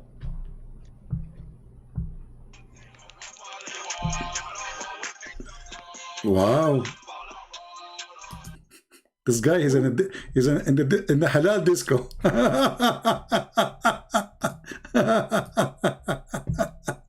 What is that? And his name is Abdul.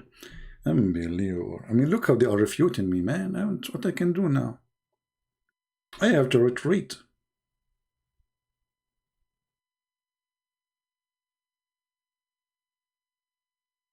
You guys don't believe me a story about Jakarta, don't you? I feel really upset now because you don't believe a true story. You just hurt your feeling, my feeling. I mean, hey Muslims, if my story doesn't make sense, does the story in front of you make sense? A guy, he went to heaven in the top of a mule, and then the angel, he asked the angels to open the door. They said to him, who are you? Why? They don't know who is Jibreel. They cannot see from behind the door. They are angels. Who are you? The angels are asking Jibreel, Who is it? Like, what the heck? He said, Jibril. Jibril replied, said, Jibril. They said, okay, who is accompanying you? Like, what? I mean, somebody make a hole in the door. If those angels cannot see behind the door, just make little hole, man. The head of the angels, their boss, this is their boss, Jibril, is coming, and they do not know his voice. He said, open the door.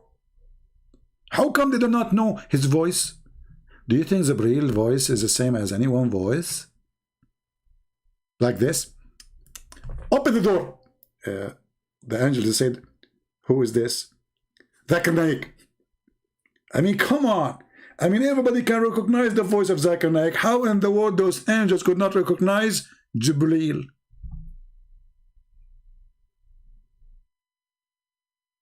Any Muhammadan?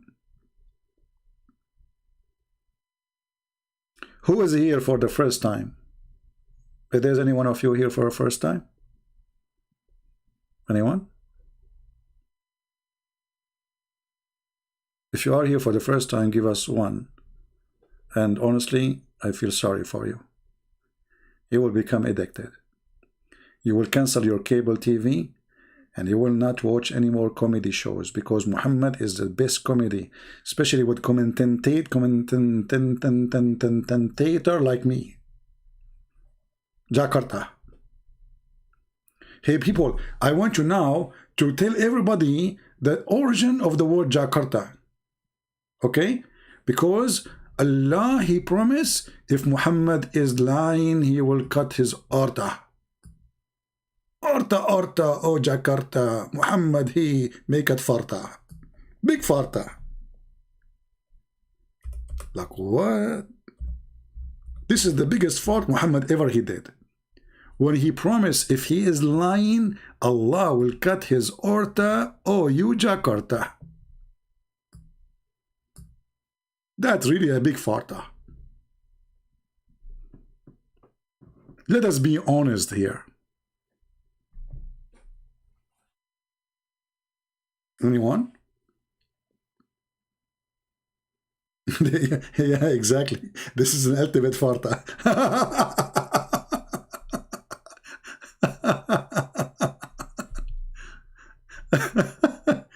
Unbelievable. So where is the Muhammadan?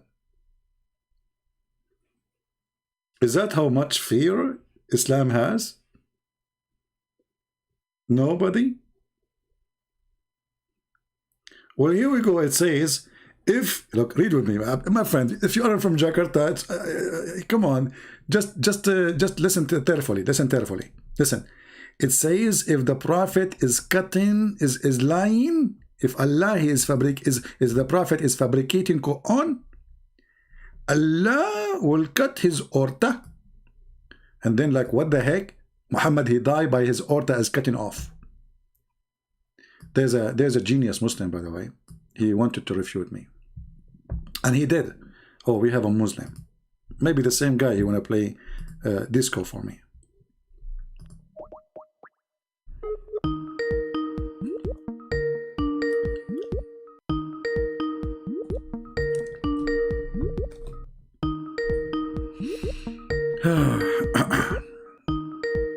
Let us hope it's a real Muslim. Will answer, a real man. Not a kid.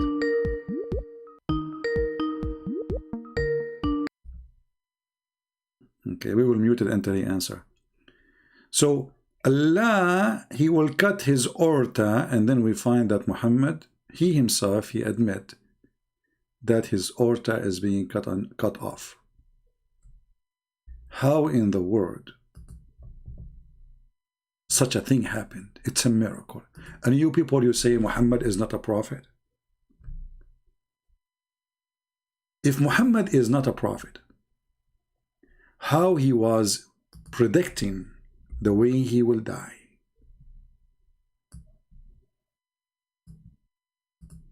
How? You tell me. Obviously, he is a prophet, a true prophet.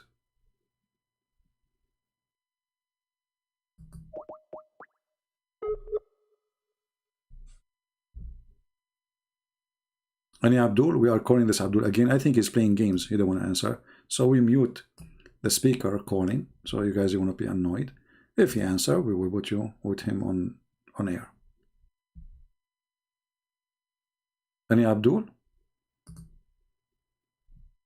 Yeah, let us block him then. Supposedly, by doing that, they are disturbing me. No, my friend, by doing that, you are showing everybody how much fear you have from me. May Allah protect your aorta.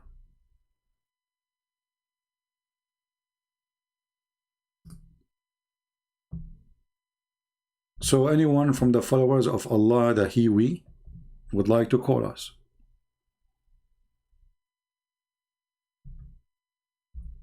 Anyone?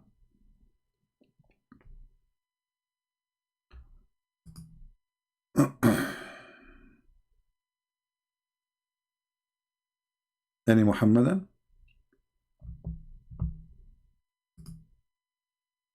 I noticed that you guys are not sharing my videos. You know, I mean, I don't know how sometimes people work, but don't you really believe that our videos deserve to be shared by millions, not only thousands? For me, I don't care really. For me, I do my part. How many people learn? I cannot force people to learn, right? So I come here, I give you from my time many hours. After that, I cannot do more. You will lose nothing if you post the video here and there. Facebook, Twitter, etc. Groups. Let people come and read. And feel free to download my videos too. Share them. If you would like to add subtitle, translation, feel free. All right? For me, I do my best. And my best is to give you my time, give you my books. But I can do more.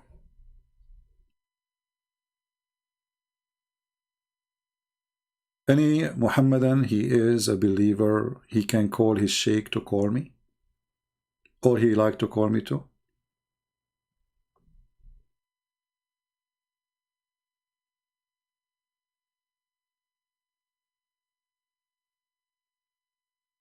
Muktaba? Well, I don't know. The one, whoever texted me, I called him back, he did not answer, and then I blocked him. So I did not see a person, his name is Muktaba. I saw people, their name is Abdul. Until now, I did not see a person, his name. Maybe it's called the texting the wrong person, by the way.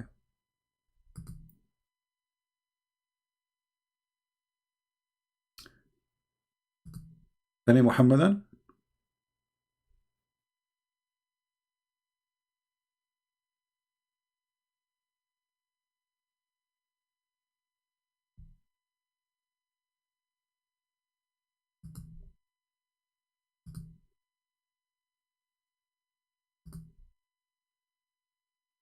Anyone? So as you see, those people, they believe in a God, but they don't know even anything about him. And all descriptions of this funny God is very weird and silly. Allah, he knows everything. How he proved that? He taught Adam the names. How silly is that?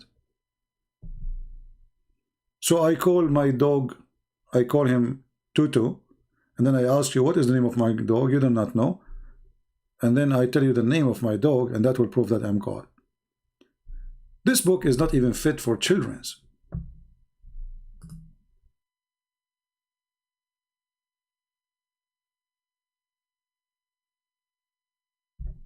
It's not even good for children's.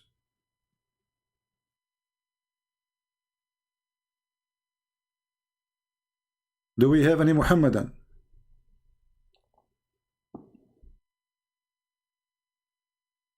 Reminder, soon we will stop coming in this channel, not forever, but for some time, and we will start going live in the Arabian Prophet. So please don't forget to subscribe. After we finish actually the broadcast, I will post a comment with my Arabian Prophet account. You just click at the account there and you can join in that channel. All right? Do we have any Muslim? Anyone? Any Muhammadan?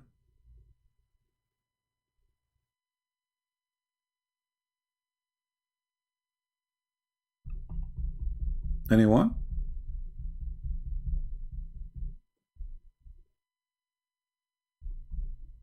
Okay, any two? I think I was making the wrong request. Any two? Any three? Any four? Any Jakarta? I mean, any Jack Orta? Unbelievable, man. By the way, guys, if I go to Jakarta, do you know how many Muslims will be waiting for me in the airport and they are holding flowers in their hands? I mean, can you guys just imagine? Just to close your eyes and imagine Christian Prince going to Jakarta.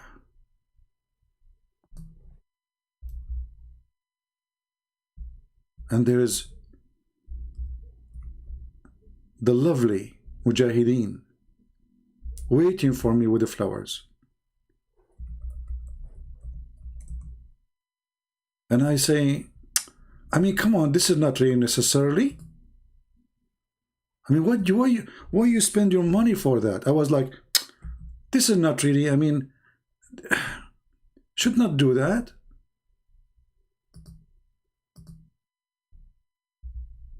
The Ustad, the government will be all the president of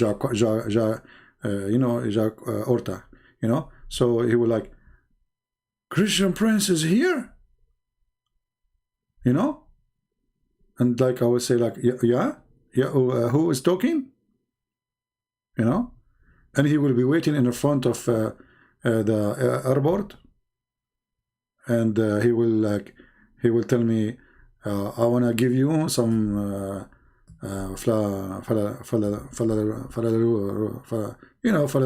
stuff, you know. And I say, please don't do that. Why you want to do? You know, he said, no way. Here we are waiting for you. All people of Jakarta are waiting for you. They cannot even wait.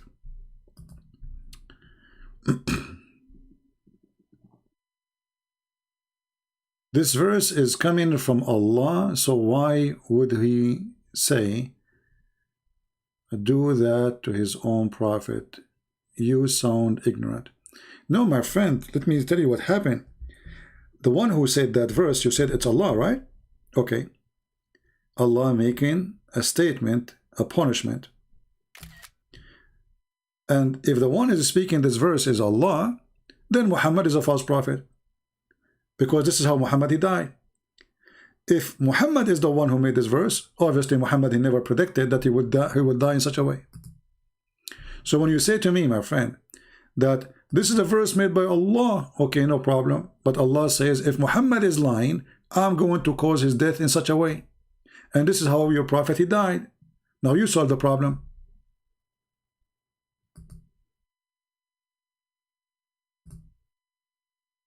So what this verse proving that Muhammad is a fraud. Right? Now we go back to the my flowers. Thank you for your answer. Look, I will find all those things waiting for me in Jakarta. Because, you know, the Muslims in Jakarta, they are very peaceful.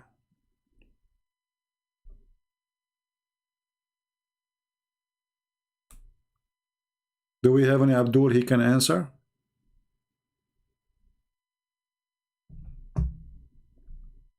What people in Jakarta are doing? What is that? Is that a festival? Ah, yeah, I remember now. This is an occasion they do when my uncle Jack, he went to Jakarta and he told them about Muhammad cutting off his orta. Those who don't believe in Allah, they start dancing. You know? And they start like screaming, Jack Orta, Jack Orta, Jack Orta. And then, you know, by time it became Jakarta. Now I remember. I was saying to myself, what they are doing? But now, like, the memory come back. you know, like flashback, you know, flashback, like, flash, you know. So now I remember, yeah, yeah. But I guarantee you that none of those people are Muslim because they look happy. I guarantee you that. I don't know about the country, anything, anyway. I mean, except my uncle Jack, he went to Orta, and then he called it Jakarta, you know, etc., you know. But those people, they look happy. And there's no way they are Muslims. Muslims will be screaming, Takbir, Allahu Akbar, you know, what is this? Those people are dancing and they are happy, you know. No one want to refute me? Trust me, my friend, Muslim, they can refute me so easy. But because they are kind, they don't want to do it. It's embarrassing for me. So they don't want to hurt my feeling. That's all. I'm assuring you that. Uncle Jack from Orta, he can prove it. So you are proving the Quran is a miracle? Okay, hold on. Guys, I prove the Quran is a miracle by his prophet proven to be a false.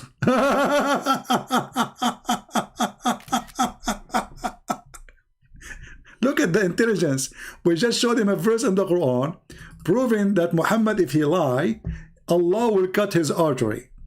And then the guy, and Muhammad, he accept, Muhammad, he claim that he died in such a way. So now this genius saying, Christian Prince, so you are proving that the Quran is a miracle because Allah made his will come true. You agree to it, Abdul? But this is a proof that Muhammad is a fraud, which means the whole Quran is a fraud, which means Muhammad the stupid, he made a verse claiming if he is lying, this will happen to him, and then this is what happened to him to get him busted. So this is a miracle for you? Genius. You know what? You are not a genius. You are genius. I will tell you a story about genius. There's a guy, he was named Mr. Genie, you know, and this guy was like, he looked funny, you know, like, you know, this genie. So he's like, but he was not wearing a bikini or anything, you know, but he looked like kind of funny. So Genie, you know, he was walking in Jakarta, and then people, they saw him, he was naked. He's not wearing a bikini, I told you. So he was naked and like he is so small and he's very funny. So they said, Genie, and he said yes. You know, because he thought they are calling him, you know. So like, what? Like, how in the world? Like, okay. So they said, Genie, and he said yes. So those people, they correct the name. They start calling him genius. And this is where the word genius is coming from. And you are a genius. So you are proving that the Quran is a miracle because Allah made this will come true. What he made come true, Muhammad is a fraud. Look at this genius, man. He, what's your name? What was his name? I'm going to make you an admin. What do you think? I mean, come on, you deserve it. You as a Muslim, my friend, you get the title of a genius. And that to qualify you to be an admin in my chat. I cannot be more thankful, man. But Allah did not cut his artery. You say that Jewish women did. Genius again. Abdul, isn't it the Quran says no bad things can happen to you except by the permission of Allah? What's wrong with the Muslims? By the way, you became an admin for real, I'm telling you. I just made you an admin. Abdul, the Jewish women is the one who killed Muhammad, not Allah. But are you saying to me that people die without permission of Allah? Yeah, here we go. He became a blue now. Oh, mommy, mommy blue, oh, mommy blue. My friend, the Muslim will hate you now. They will say you became an admin in Christian Prince chat. They will make fatwa against you, and you are happy. You have no idea what just happened to you now. So listen, Abdul. You're a prophet who was killed by a Jew, but the Quran confirmed that no one died, no one lived except by the permission of Allah. And he said specifically, Ma min musiba. Musiba mean bad things. Is death bad? for your prophet to be killed by poison like a rat? ما من مصيبة happened except by the permission of Allah. Chapter 64, verse number 11. So based on this, my friend, the Jewish woman, she was used by Allah to put food poison bought from Walmart. Cheap one, like $3, $5, I don't know how. I think she is a Jew. I mean, they don't spend too much money. So she bought the cheapest, poison. She put it in the food of Muhammad. Muhammad, he ate, and then Muhammad, he died. So as long there is a destiny in Islam, and nobody die except by destiny and fate. So the one who killed Muhammad is Allah. And he used a Jewish woman to kill Muhammad. What say you, the one who became my admin now? Are you there? The guy is busy. Look at himself in the chat now as an admin. He's taking I think he's taking a selfie with it now. There's nothing wrong with being an admin or being a friendly to a Christian. Really? I thought that the Quran says you can't even be friend to your own family if they are the Christians. Guys, this guy is so... I think he just took a shower. And the shower, he used a Clorox. And he was doing a brainwash. You are telling me I'm wrong for being an admin or being friendly to the Christians, so stop making false statement? You killed me, brother. What I will tell to my cousins after this now. Abdul, the Quran said, you will not find a single believer who believe in Allah and the last day will be even loving to his own family and his parents and his brothers and his sisters if they are opposing Allah. Do you see it? So my friend, you have no idea. Muqtada, are you a Muslim, my friend? Or you are an ex-Muslim? Let us see, Muqtada, what you want to say to us.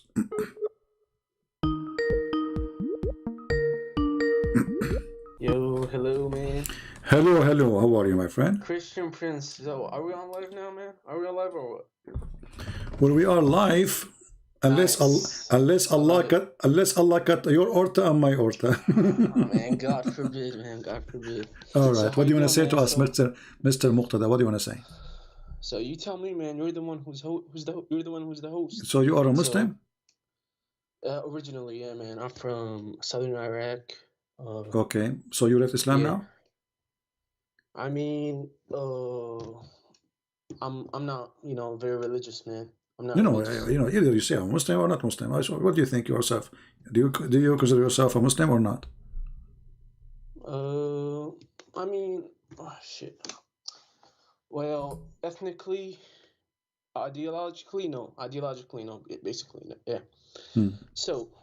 What does that mean technically, ideologically? I mean, so like if somebody sees me on the street, or anywhere, I probably get the stereotype that I'm a Muslim. I live in the States, in Texas. Always when I was in school, at work, I always get asked where I'm from. So I'm always, and people are under the impression that I'm from Middle Eastern origins because of my accent and my name and everything else. Yeah, bro. So I'm on live now. So all these people are watching me, man. That's interesting. That's cool, man. That's pretty cool. Well, we don't care about how many people watch. We care about how much truth we are sharing. What do you think? It's interesting, man. I actually got 4 copies of the Bible. Let me see. 1, 2, 3, 4. Yeah. And a Van Dyke in my home. Yeah, this Van Dyke is a bad translation, by the way. Then which one? The Jesuit one? You use the Jesuit one?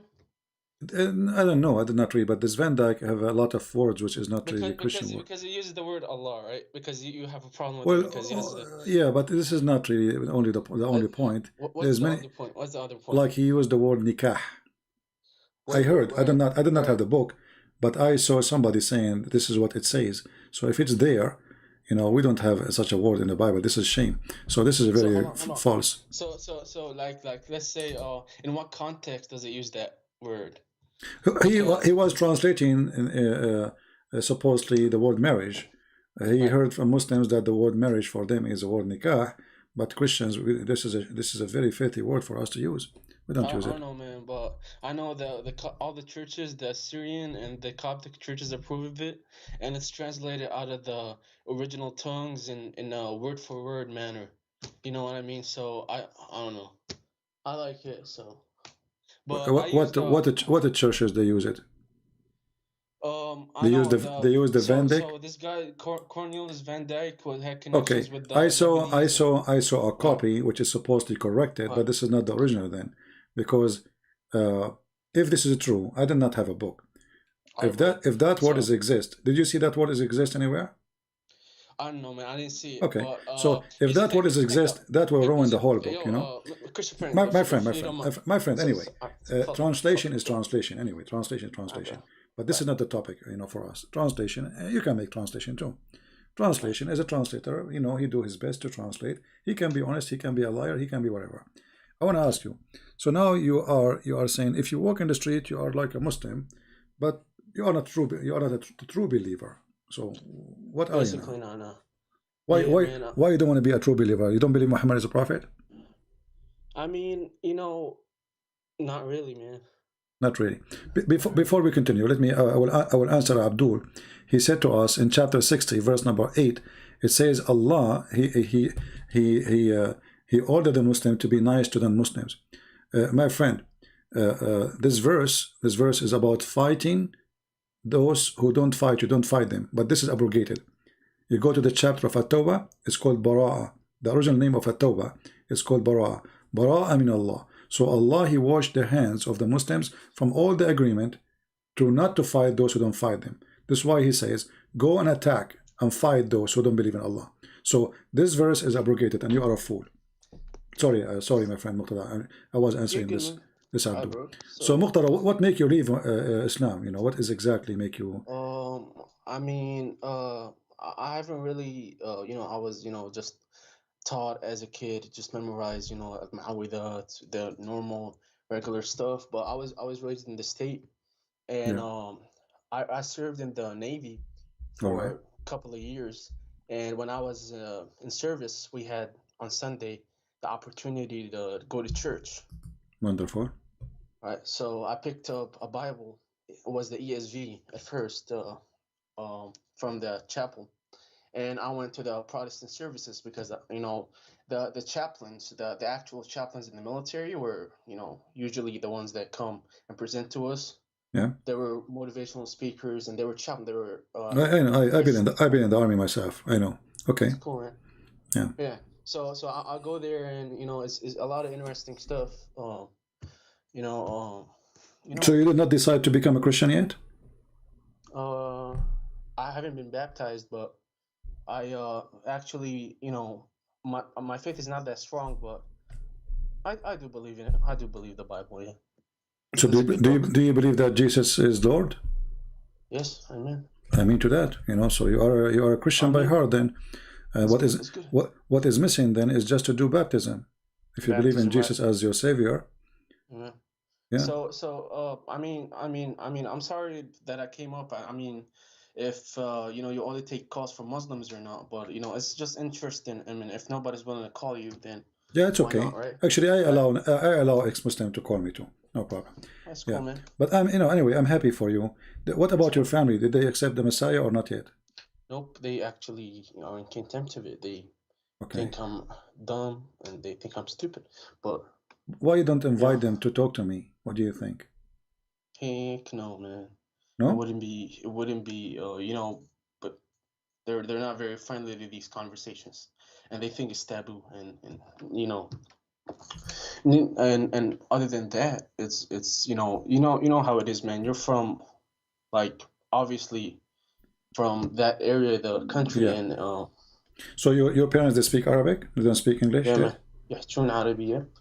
Yeah. So they speak English too, but you know, and inviting them to in this platform is not a good idea, man.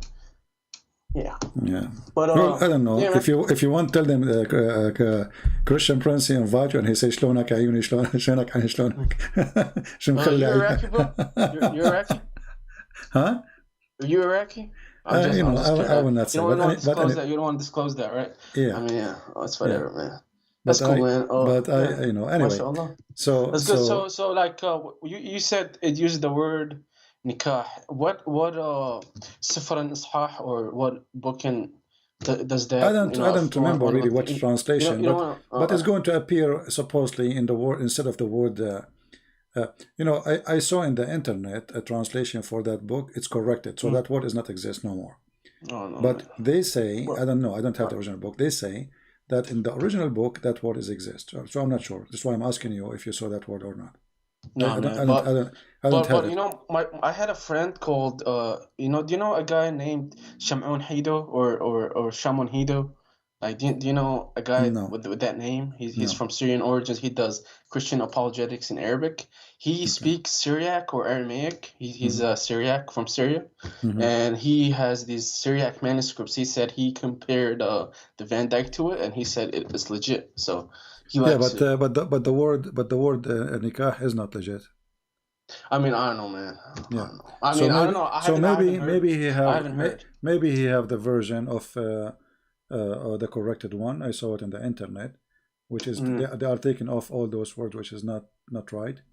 But anyway, my friend, there is nothing is called really translation is legit in Arabic, because all of them they are using the word Allah. What about the Jesuits? The Jesuits translation. There's the Yasuri or the Jesuit. All the translation is not correct. You have to replace any translation. Using the word Allah has to be taken off. Why, man? It's literally God for Arabic, and in Hebrew there's Elohim. The word Allah. No, the word Allah is not an Arabic word. Number one. How is it? What is it? Simply, it's taken even from the Aramaic, but this is not Allah. It's La. So the Al is a word meaning God. La is the name of the God. This is the moon God. For us as a Christians, we use the word Rabb. You know, like you say, Rabbi. The Lord, you know? But that's for the Lord. So the Lord would be Rabb. Lord is God. You know, we don't have our God, Lord, my friend. Our God. Lord is like Rabb, right? It's like master. It's no. like... No. The word Rabb can be used for a master if you mean a master. You know, if you mean even a rabbi, you call him rabbi, a man. You know, a teacher. Right. But Rabb, when you say Rabb, though, is like Lord, though, because for like in the Old Testament, for example, that man in the Book of Kings, the Ahab's servant, he calls Elijah my Lord. Sarah calls Abraham. Yeah, because he's a servant. Yeah, okay. Right, he's a servant. So somebody have authority. In Arabic is actually a Rabb. So like, it's legitimate, man. But how you know? Is God. Is basically... You see, you're not the same. The word Rabb depends in the sentence. You know if it's for God or it is for a man. As simple as that. A normal person. So when you speak about God and you say the word Rabb, that means you are talking about the word God. As simple as that. When you are speaking to a person like you, and he called him Rabb, maybe he is your master or he is your someone in charge of you. This is what it means, authority. But in religious meaning, it's mean God. Same time, we have tons of words, and the Bible is so clearly that when Moses he met with the Lord, he asked him, "What I will tell my people? What's your name?" He said, "Go to them and tell them I am who I am." He did not say Allah. He did not say even El. He did not even say the word Elohim. You know. So he said Yahweh though. He said W-H. Yeah. So it means, but this is not a name. This is a sentence, mean I am who I am. So for a person who doesn't speak the language, you might think that this is a foreign name, but in fact it's a sentence, mean I am who I am. So even the Bible does not give a name for God. Why? Because there's no name can describe him, and there's no name can contain him, and there's no language can really fit for his name. So you will see, this is why you will see the Jews, they have many words for God, but none of them is a name for God. As an example, I say Adonai, Al-Shaddadi, etc. But those Hashem, are not, right. yeah, Hashem, yeah. But those are not really names. No, those are not names. It's just they avoid using names because He is so holy to give him a name. This is the only description God gave himself. The only name we have, the only name what we have for God is when he come as a man, as the Messiah. That is the Messiah. Jesus Christ. And even that one is not a name. Even Yeshua is not a name.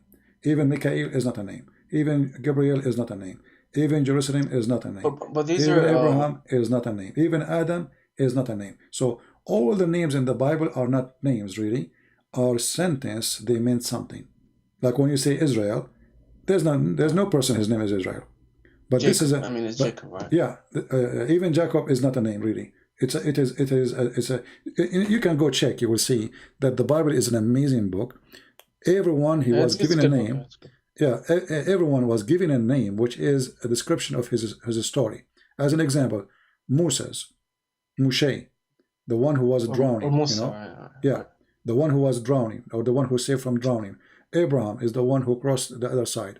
The same for Yeshua, the same as Gabriel, the same as Michael. So those are not names. We don't have names in the Bible. We have description of individuals. You know what I mean? I don't know, bro. Yeah.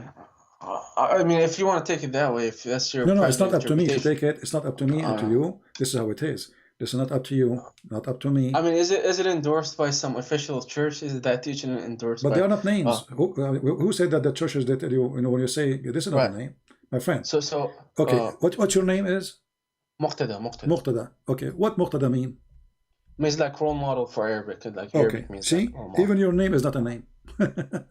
I mean, it's whatever, man. I mean, no, it's not. No, you see, but in the Bible those names are given as a description of the person, not only the birth. You know, like if you go and read, there's a video, you can search it in YouTube. It's about a secret coding in the book of Genesis 5. Go watch the video, and you will see. Actually, after you hang up on me, I'm going to play it, so you can understand. Good. Oh, all right. It's I mean, it's up to you, man. But like how I it's all right, man. It's fine if you do whatever you want to do. So this is it. You want to leave it at that and say do you have anything for me? Do you have any question? Yeah, man. What's your favorite book in the Bible? I'm just curious. There's nothing is called favorite book. I mean, I don't know. No, my friend, the book is not. This is not an author writing a book, and I write this and like that. But I can say to you, there is something will summarize all the law, all the gospels, all everything. Jesus, he says, love to yourself what you love to others, and this is the law. Amen. Okay, that's good. That's good stuff. That's good stuff. Yeah. So, and Jesus said, love your enemy and pray for them. Cool. That's good. Yeah, pray for those who curse you. So those they summarize who is the Messiah is. All right. It's good stuff. Man. Yeah. So so the Bible is not like let us say even if we don't have the 4 books, we have just a few sentences from Jesus. Love your enemy, forgive the one who hurt you, the one who cursed you, pray for them. If somebody asks you to walk 1 step, walk with him 1,000. If somebody asks you for your coat, give him your dress. So if we have those alone, that will tell us who is Jesus. God is not a book, my friend. God is fruits, and the Messiah, he come to this earth, and he showed us his fruit. The Messiah, he said, from their fruits you shall know them. Amen. So you do not need a book to tell me about yourself. You can tell me all good stuff about yourself, but your fruit is ugly, right?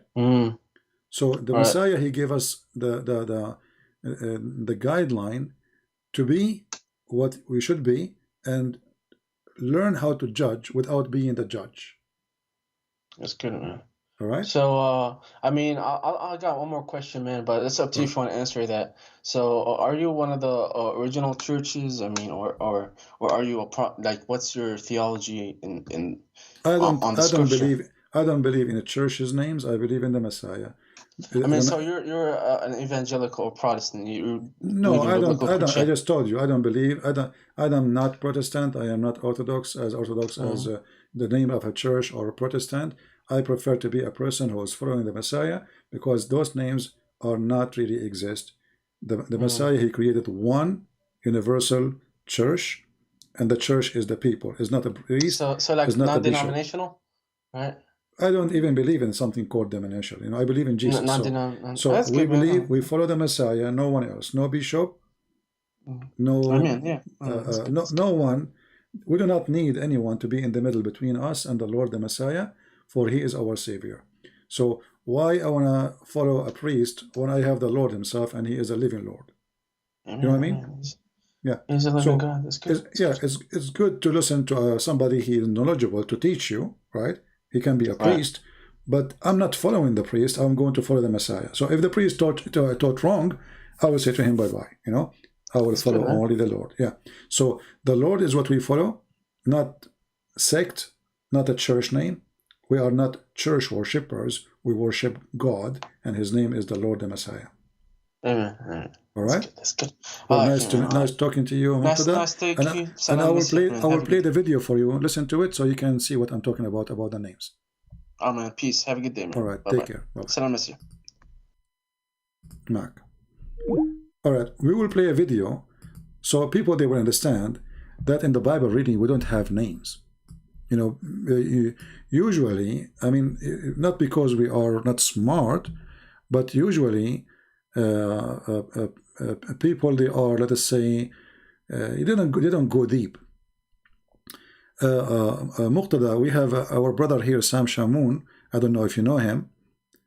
He would like to have you in his Skype, so I'm going to connect you to him. I don't know how I can do that. Let me see.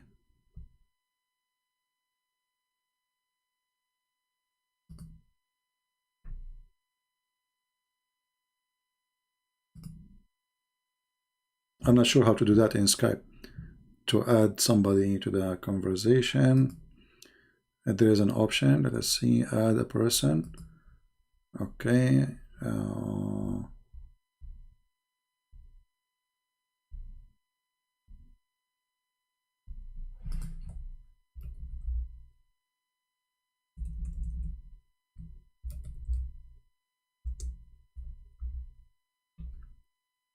All right, I think we are able to do it. So I just send you Sam Shamoun to contact you, Muqtada. You can listen to him. You can talk to him if you need any help. We will go to YouTube and I will show you why we don't, you know, like we just take words for granted as names, but in reality they are not names. The Bible is a very, very deep book. This is not the silly Quran.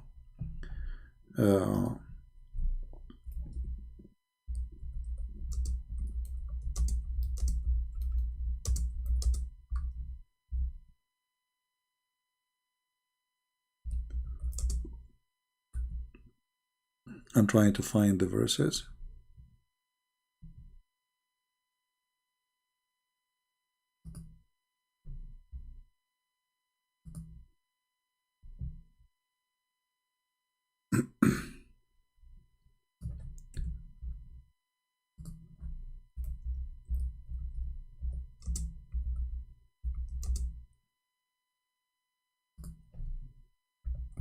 And we will play it as soon as we have it. Here we go.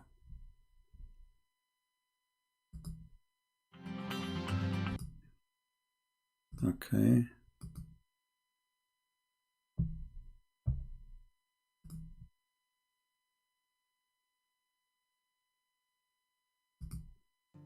There's another.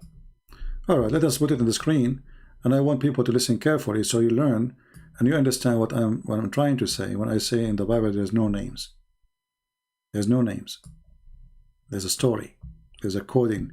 There's a deep information for you, because you are a foreign person. You are reading a foreign language, so you think they are names, but in reality they are not. Another place that God appears to have laid out His plan in advance, and that's in some subtleties, and one of which I'd like to share with you in Genesis chapter 5, a genealogy. The genealogy in Genesis chapter 5 goes from Adam, the first man, down through Noah. And in Genesis chapter 5, if you wade through that, I encourage you to make a list of the names. Adam gave birth to Seth. Seth, Enosh. Enosh, Kenan. Kenan, Mahalalel. Mahalalel, Jared. Jared, Enoch. Enoch, Methuselah. Methuselah, Lamech. And Lamech was the father of Noah. Let's take these names. 10 names. But see, the problem is we need to know what the names mean. And if you have a study Bible or a source, a lexicon, what have you, you know that the name Adam means man. As you go through your Bible, when these names are typically first introduced, most of your marginal footnotes will tell you what the name means. Adam means man. Seth means appointed. Enosh means mortal. Kenan means sorrow. Mahalalel means the blessed God. Jared means shall come down. Enoch means teaching. Methuselah means his death shall bring. Lamech means the despairing. And the word Noah means rest or comfort. Now, let's read that genealogy as a sentence. Man is appointed mortal sorrow. The blessed God shall come down, teaching that his death shall bring the despairing comfort. That wild? Okay, so if you notice with me here, we don't have names. We That have wild? a story. See, we have a story. The names turn to be not names. The names to be a prophecy. Turns to be a story. That there is a person who is a man, and this person will go through certain things in life, and he is the one going to be come down, and he is the blessed God, and through his death people will receive comfort. And here you ask yourself, there's some names doesn't make sense, you know. I mean, why in the world anyone want to call himself his death? I mean, do you call your son his death? You don't. You know what I mean? Why you want to call your son such a name? So obviously those are meant to be a message, never was a name. Why anyone want to call his son appointed? What does that mean? Why you want to, you know, do you like to call your son appointed? What is that? Why you want to call somebody his name moral? You know, what does that mean? Why you want to call your son sorrow?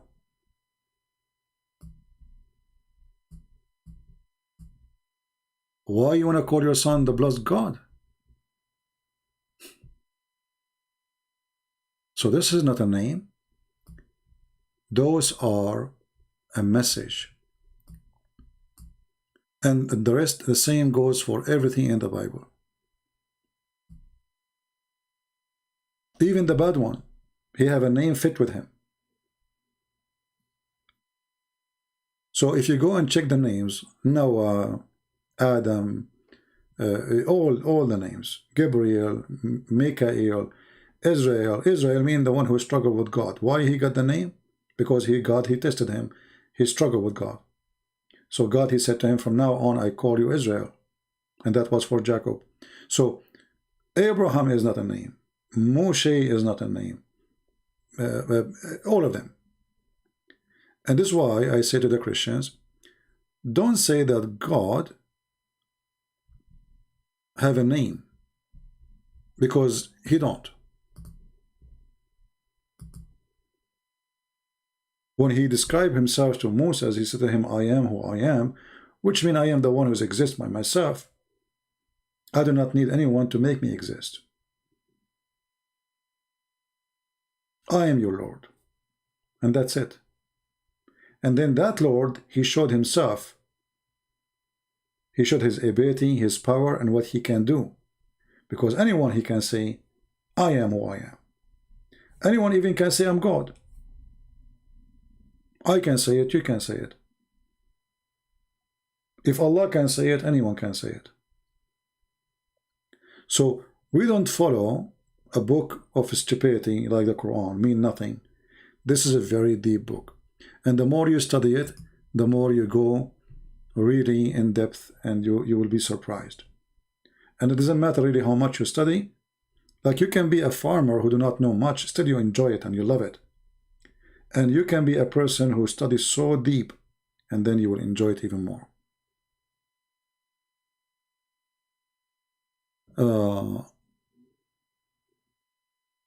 Do we have any, Abdul want to say anything? And about translation, you know, any translation at the end of the day is a translation. Correct? Any translation, no matter what. And as long as it is a translation, it's not perfect. As long as it is translation, it is not perfect. So the one which is written by the church father, that is the book, is the source, and any translation does not match, we will reject it. And I assure you that there is no translation is perfect. Will never be. Because simply, you see, a translation always fit with culture, but doesn't fit with the original culture, which is this book written with.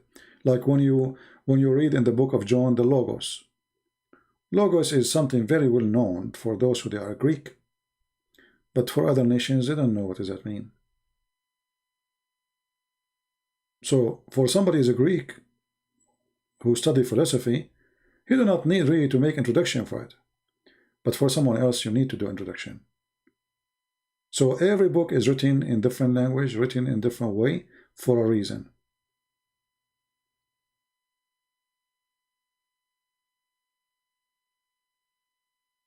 Anyway, and remember, I am not a Bible scholar. I cannot claim to be even close. But the beautiful thing about our book, it's good for somebody who don't know much. It's good for somebody who knows a lot. This is why when they asked Jesus, why you speak in parables? Or what is the point of those parables? He made it clear so people they can understand, so he can open the eyes of people. So a person who is a farmer, he will enjoy it, he will love it, he will learn from it. A person who is a philosopher, he will go deep in it. A person who is a thinker, he will think it twice and three and four, and you will love it even more. So it doesn't matter how big your level, how high or how low, this book is book for everybody. Not like the stupid Quran, where we read a verse and then you will find there's a billion interpretation and none of the interpretation agree with the other interpretation.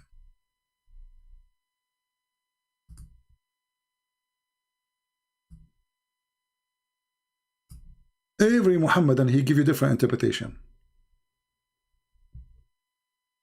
But if you go and read the parables of Jesus, you do not need interpretation of anyone.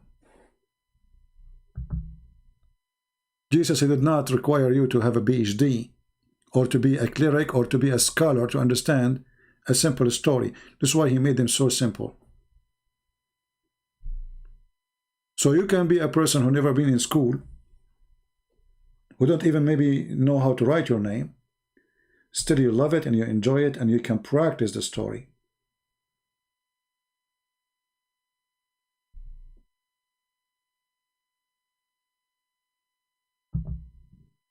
So we have, we have a huge difference between our book and their book.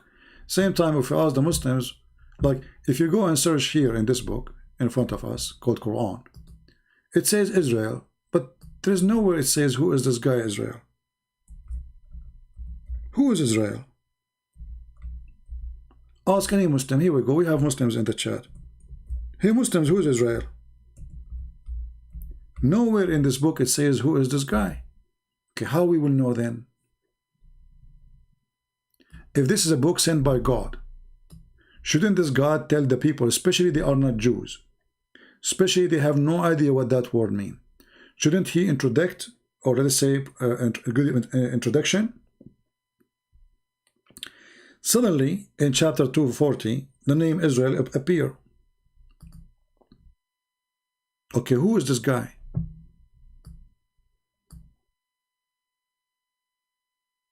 But if you go in the Bible, you will find there is an introduction. There's a story told by details. Who is this guy? Why his name changed? Where he is? Where he lived? Where he grew? What he did? Here, there's nothing. Who is this guy? And what Israel mean? You don't know why? Because this name is a theft. When Ahmad Didat was making a fun of this name, actually not the name, he was making fun of Jacob struggling with God. But the idiot, he just made fun of the Quran. Because those Abdul do not know that the word Israel mean struggle with God. The second you accept the name, that's when you accept the story. So when the Quran called Jacob Israel, without telling us who is Israel, that means the Quran accept that this person, he did what he did with God. Do you see how silly the stupid Quran is? If you ask the Muslim as an example, what the word Masih mean? Not a single Muslim knows. They give you actually the most funny answers. One of them is, the Messiah was called the Messiah because he have a flat feet. Have you ever heard of a stupid thing like this?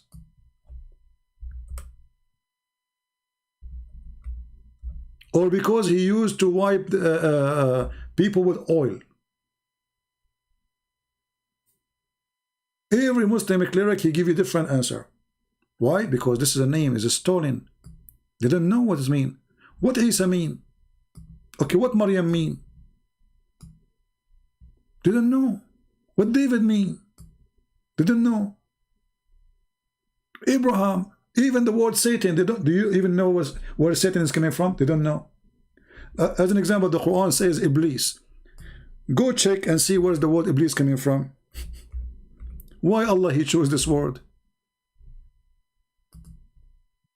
It's a theft. In Arabic it says Iblis. Why Allah is calling him Iblis?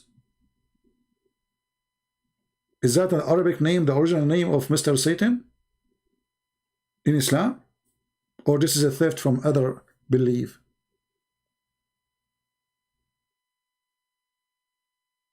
Or the word shaitan, Satan. If this Quran, remember, this Quran supposedly is written before time. This Quran is written before we are all created. So those names proving Allah to be a fraud. Why Allah is saying that the book of Jesus is called Injil when Injil is a Greek word? Was Jesus sent to the Greek people?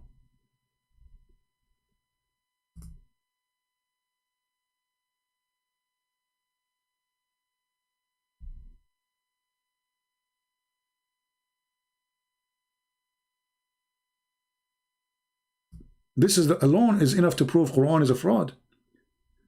Because the stupid Muhammad, he heard that the Christian, the Arabic Christian, they called the Bible Injil.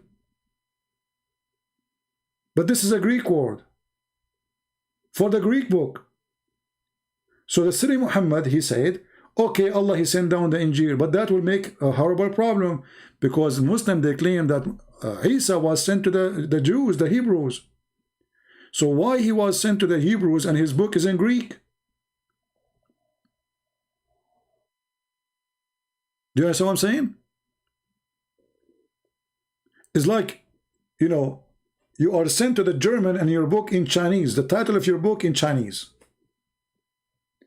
But the silly Muhammad, he did not understand that this word is a Greek word. And if you want to say that Isa was sent to the Jews, then he should come with better name, which is a Hebrew, because he was sent to the Jews.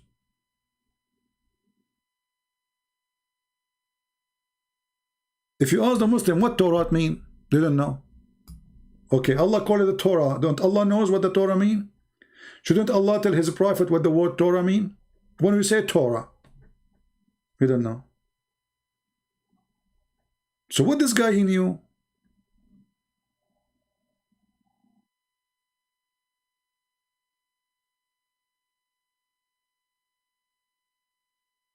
So everything in Islam is a theft. This is why we say to the Christians, remember carefully, there's no names really in the Bible. There's description of people. There is description of people. Every name belongs to a story, and every story belongs to a name. So when you say Yeshua, you don't mean a name, you mean something, a person, what he can do. When you say the Messiah, you are not even using a name, you are using a description of a title, of a glory, stuff he's going to do.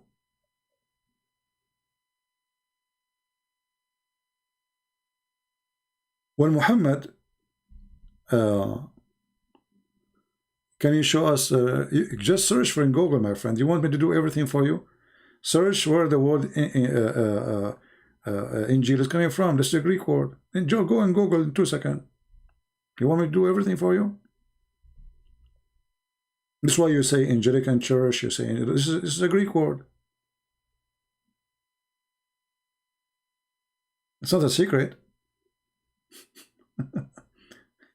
Especially the Quran confirm that Allah, He never sent the messenger except in the tongue of His people. Never. And here you ask yourself, how Muhammad will be a messenger for all mankind, like in Indonesia or Pakistan or etc., when the Quran should be only for the Arab, because the Quran confirmed that we never send a messenger.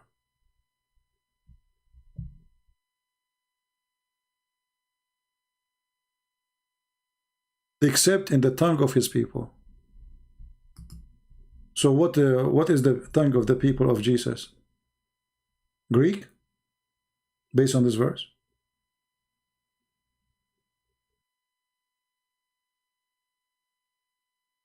And this is verse alone, by the way, full of stupidity, because isn't it the Quran says that Allah, He sent Moses to the Pharaoh?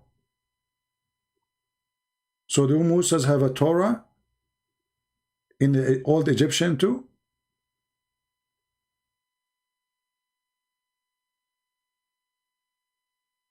If Allah will never send a messenger except to a person from the people, was Moses from the Egyptian? He's not. Did he deliver a message in their language? What is the book in the language of the Egyptian? In this case, Moses was sent 2 messages, and he is from 2 nations.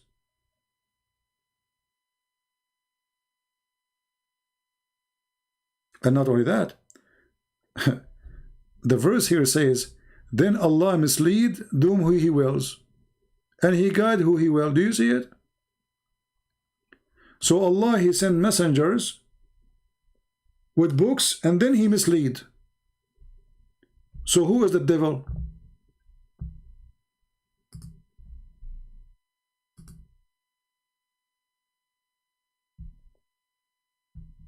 This guy, he is saying I am representing, misinterpreting. Okay.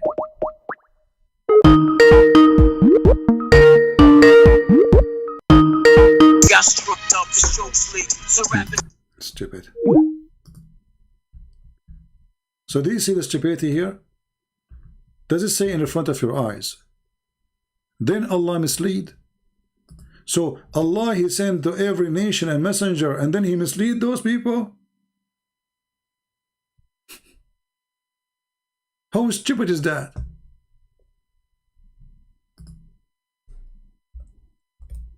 If Allah is the one who mislead the people, so who is the one who will guide them? Jesus. Are we following?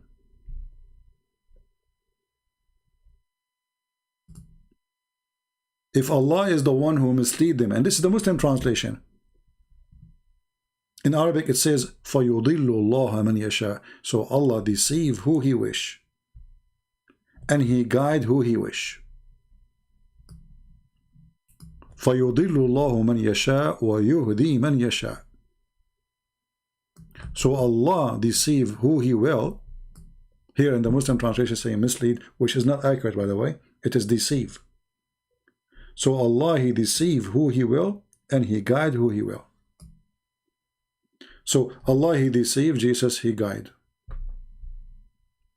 And how you can be the guide and the deceiver at the same time? And the funny, He is adding the word He mislead just after He saying I send messengers.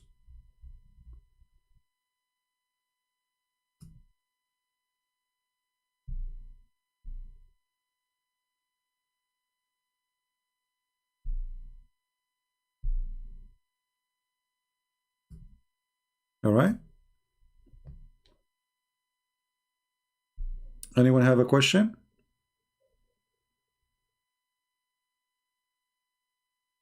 Yeah, exactly. What is the difference between Allah and Shaitan then? We just made a video a few days ago, spoke about, right? What is the difference between Shaitan and Allah? Nothing. Actually, according to the Quran, Shaitan himself is a victim of Allah.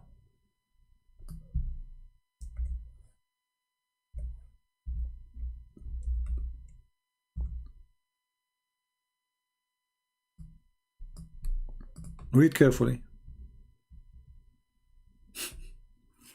Look at the false translation. It says, because you have sent me astray, surely I will set weight against them. The Muslim, they say Shaitan here is talking. Alright? But in Arabic it says, قَالَ فَبِمَا أَغْوَيْتَنِي. The word riwaya mean you drove me into lust. You tempted me with lust. Because you did that to me, I'm going to seek revenge from the people who worship you. So Shaitan is a victim. Shaitan himself is a victim. The one who sent him astray is Allah. Do you see it? Yeah, according to the Quran, Shaitan is a victim, as you see. Actually, Shaitan not only a victim, the Quran confirmed that Shaitan is a big victim, because Allah, He ordered the angels to bow down to Adam. Allah got upset from Shaitan, but Shaitan is not an angel in Islam. Shaitan is a genie. In Christianity, angel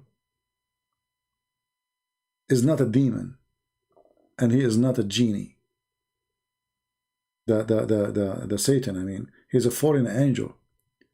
In Islam, no.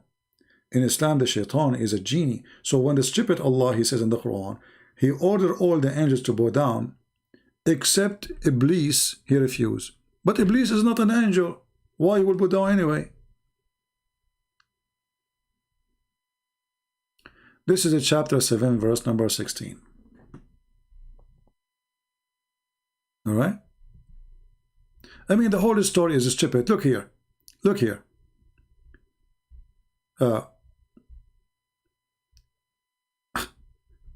And when we said to the angels, bow down to Adam, okay, but you said that to the angels. Why Shaitan, he will bow down? It's like saying all cats say meow, and the dog, he refused. But he did not. He is not a cat. You said cats.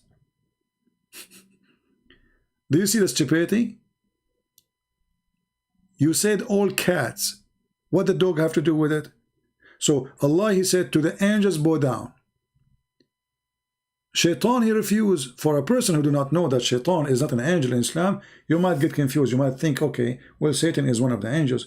In Islam, he is not. In Islam, he is a genie. So why he should bow down? And the idea of bowing down, all of it is stupid. The Muslim, they say, in Islam, we've been taught to bow down only to God. Here we go. From the beginning, Allah Himself is ordering angels to bow down to a sinner. His name is Adam. And why? Because they accuse Adam, he would do mischievement.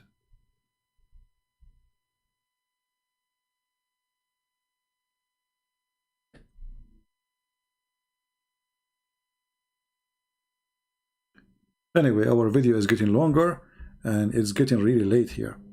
So I want to say thank you guys for being here. I hope we learned something good. We are happy to our friend Muqtada, the one who called us. And I hope he did watch the video to explain to him about the names. My friend, we don't follow names. We follow God, and God is not a name. For there is no name can describe him. There's no name.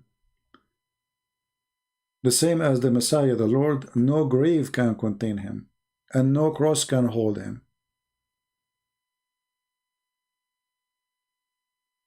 His glory is bigger than any names. We are not the Muslims who need we, and our God, he need we to make himself glorified. The Lord, he glorified himself by his act. Everything you see around you is a glorifying God. And the Lord, he says, the Father glorified the Son, and so the Son glorified the Father. It's not a name will glorify God. Otherwise, people, they can choose to themselves the best names ever you can imagine. But that will not glorify you. For names mean nothing unless you fit with them. And there's no human being fit with his name. All people, they've been given good names, but all of us, we are sinners. All of us. You call your son good, you call your son smart, you call him etc. But reality is not really, the names does not describe you. This is why in the Bible there's no names. There's description of life story, description of what those people will present. What is God preparing for us? In the same time, we have a free will. This is why the Lord, he says, not everyone says to me, Lord, Lord, will enter the kingdom of my Father, but the one who do his will. So it's up to you to do his will or not. So God, he prepared for us, prepare salvation. But still, it's up to us to accept or to reject.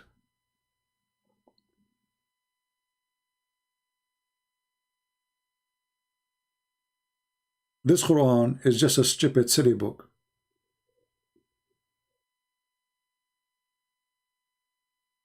Meaningless.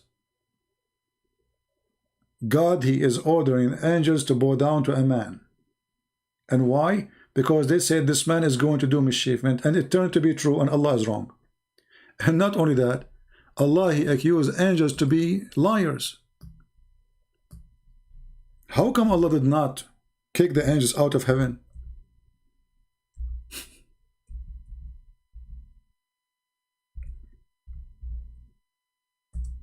When the Quran says, tell me the names of those things if you are truthful, didn't Allah accuse the angels to be a bunch of liars? And if they are not truthful, so how the angels will deliver Quran to Muhammad? How somebody is not truthful, you can trust him to deliver the Quran? Do you see it? In the top of that, this God who described the angels to be a bunch of liars, he punished Shaitan, but he is not the one who accused Adam he would do mischievement. He have nothing to do with the story. Which means Allah is not just. I mean, a person, his mouth is shut, he have nothing to do with the story of Adam. He did not accuse Adam of anything. Angels accuse Adam that he would do something bad. Allah, he taught the names of to Adam, and he asked him to tell him the names if they are truthful. And this is supposedly how he get them busted, which is very stupid. But the Shaitan is just not saying anything. He did nothing wrong. Allah ordered the angels to bow down. So why he is upset from Shaitan for not bowing down? The whole story is stupid. It's a chaos. It's a dummy.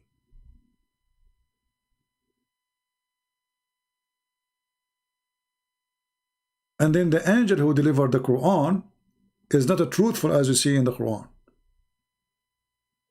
So how truthful the Quran is if the one who delivered the message is not truthful?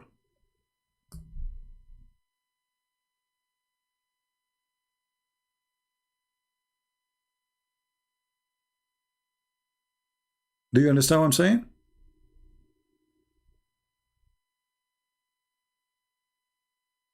Mr. Actorus Vogel saying Christian Prince defend the Quran because he is Satan. My friend, it's your Quran defending the Quran. You are an idiot. It's your Quran saying that Allah, he misled Shaitan. It's your Quran saying that Shaitan is a victim of Allah. It's your Quran saying that Allah, he ordered angels to bow down to a human. And not only just a human, he is a sinner. His name is Adam. And he was kicked out from heaven. And not only that, your stupid God, when Shaitan, he refused to bow down, Allah kicked him out of heaven.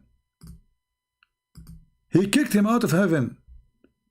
Then how Shaitan, he came back? Read carefully.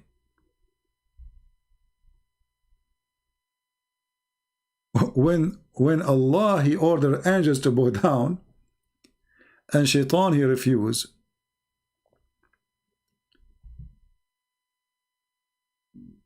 It was after Allah, he kicked Shaitan out of heaven.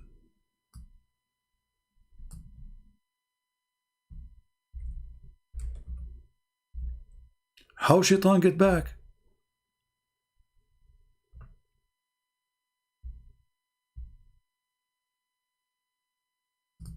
Any Muslim can tell me? Chapter 7, verse number 13. Because Shaitan, he refused to bow down, Allah, he said to him, get out, get down. Okay, so now he's get down. Can you know, when Allah, he says be, is going to be, right? So Allah, he said to him, get down. Did Shaitan get down? Go down 3 verses, you will see Shaitan is still in heaven. Because after Allah, he kicked him out, Shaitan, he whispered to Adam and Eve, where in heaven?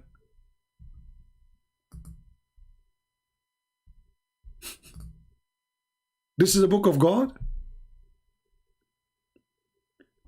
How he said to him, get down.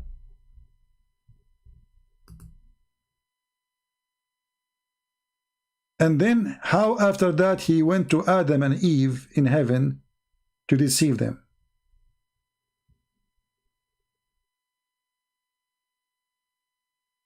Any Muslim can tell us? Maybe when Allah, he ordered Shaitan to get down, Shaitan, he did not. He told him, I'm going to sue you in the court. Maybe he said to him, get lost. Isn't you Muslim? He says, if Allah wants something to happen, he say, be is going to be. But as you see, Allah, he said to him, get down. Not only get down, actually, he said to him, get down, and he said, ukhruj minha. He cursed him with shame.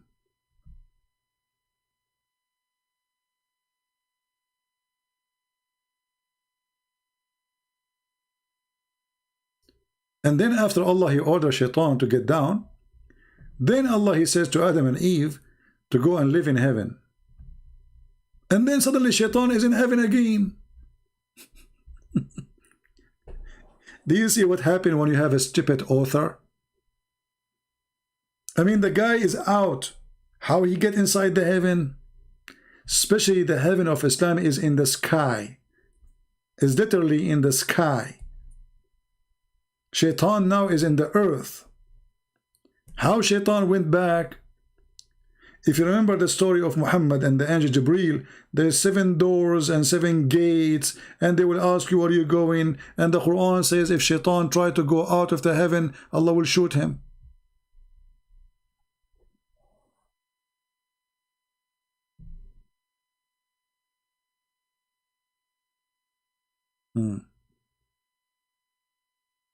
Yeah, well, the Muslim, they believe that the genie, there is genie, they are actually, this is a topic we should mention maybe in a different video, different topic. But Muhammad, in his book, he have a big poo-poo. When Muhammad, he said that his God said,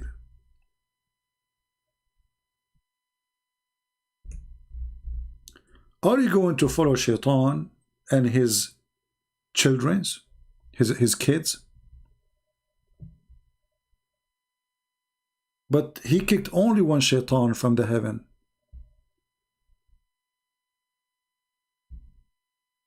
Hey Muslims, how many shaitan Allah kicked from heaven? So how shaitan he got babies now? You see, Adam, he was kicked out with Eve. Iblis was kicked alone. There's only one genie was kicked out from heaven. His name is Iblis. So now in the earth we have one genie. His name is Iblis. So how the Quran says he have babies now?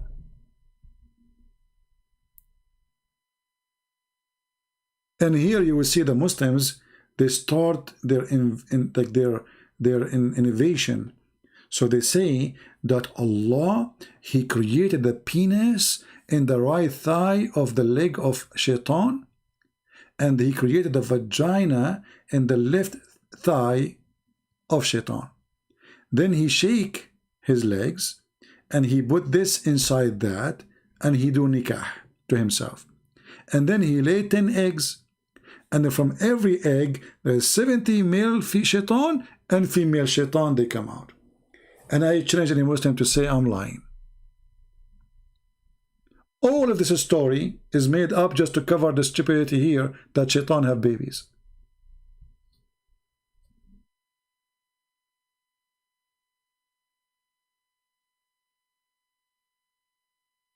Stop lying. Why you don't call me and challenge me? Actoros. Guys, in front of everybody, why this guy don't call me and challenge me to show it?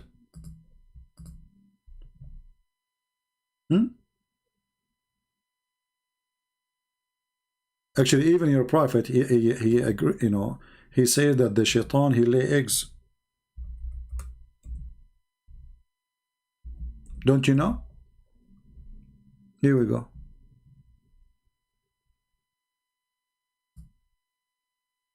Look at the translation. They took away the word eggs. In Arabic it says فيها بعض الشيطان وفرخ. In here it's gone. There is no eggs. There's no eggs are coming out. There's no babies coming from the eggs. You see this? You see the corruption? Unbelievable. If you copy, let me do this just to show you how the Muslims try to hide the madness of their stupid prophet.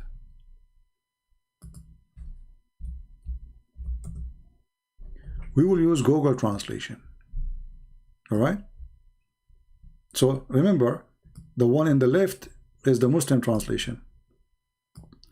The one in the right is the Arabic, the original. What I would do, click translate. Let us see, does it say that shaitan, he lay eggs? Right. Don't be the first to enter the market. Oh, what happened? Why it went back to Arabic? Translate. There we go. Don't be the first to enter the market, or the last one, because the shaitan eggs, the devil eggs, they give their chick. Do you see it? But where in Arabic it says, in English translation it says that it's gone. It's gone. There's no lay eggs. There's no chick. There's nothing. This is why it's very important, if we're going to fight this garbage religion, you need to know Arabic, because their translation is a lie. Is nothing but a lie. And the one who is saying to me, stop lying, you can call me right now, before we leave, and challenge me to show you the reference. And I will make you read it yourself.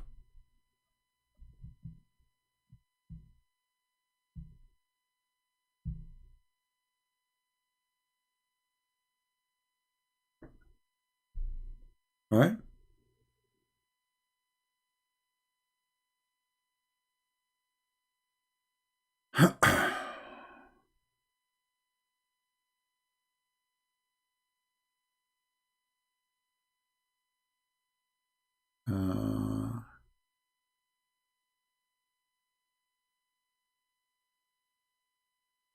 Yeah, I guess we have Abdul.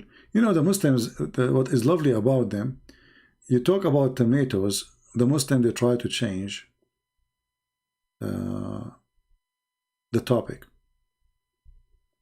They are so desperate to change the topic because it is very embarrassing. Like we have a guy, he called himself Isaiah. Isaiah, why you don't call me and ask me the question about the Bible? Isaiah 40. First of all, you are a Muslim. Don't come here with such a name. You don't even know what Isaiah means. Same time, potato. Why you don't call me right now and ask me the same question you just gave in the chat? And I will make everybody laugh at you.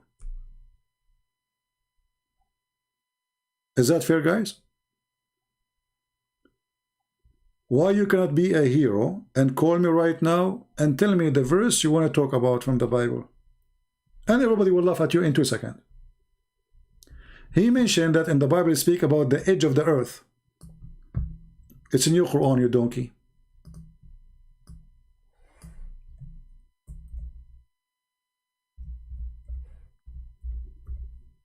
The pillars of the heaven, it's in your Quran, you donkey.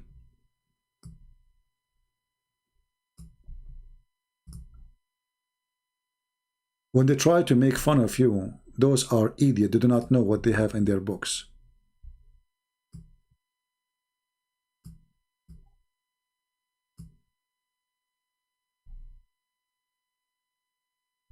Are you there?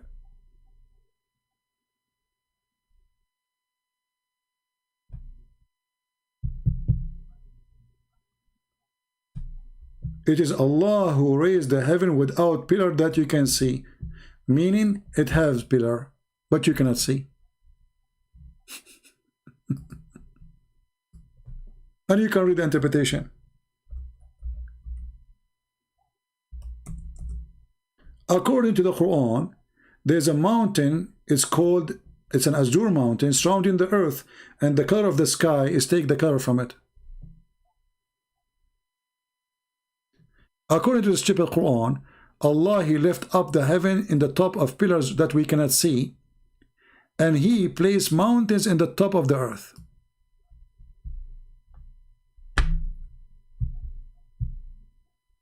Do you see it? Every single statement of those is a disaster.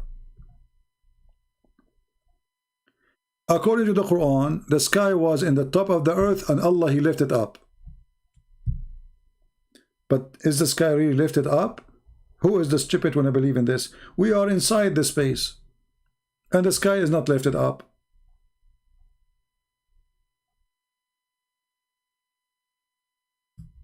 Who is holding the sky from falling us?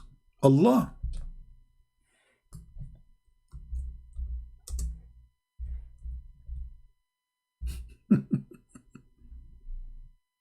Chapter 22, verse number 65. So Allah, He lifted up the sky, and now He is holding the sky from falling us. Who is withhold the heaven from falling on the earth except by His permission? Why? Because in different verse in the Quran, Muhammad, he says that the sky is a roof. The Muslim will say to you, oh, this is the atmosphere, Abdul, and that roof is where is the stars.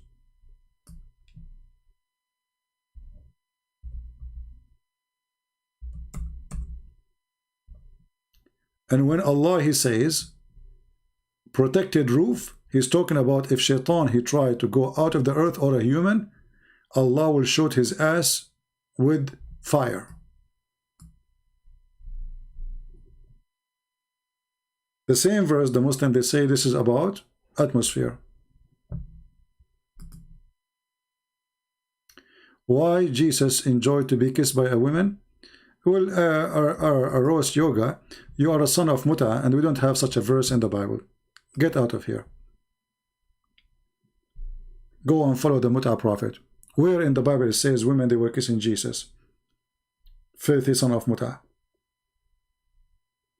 You Muslim, you know, those people, they have no dignity. They are so angry, they can't refute us.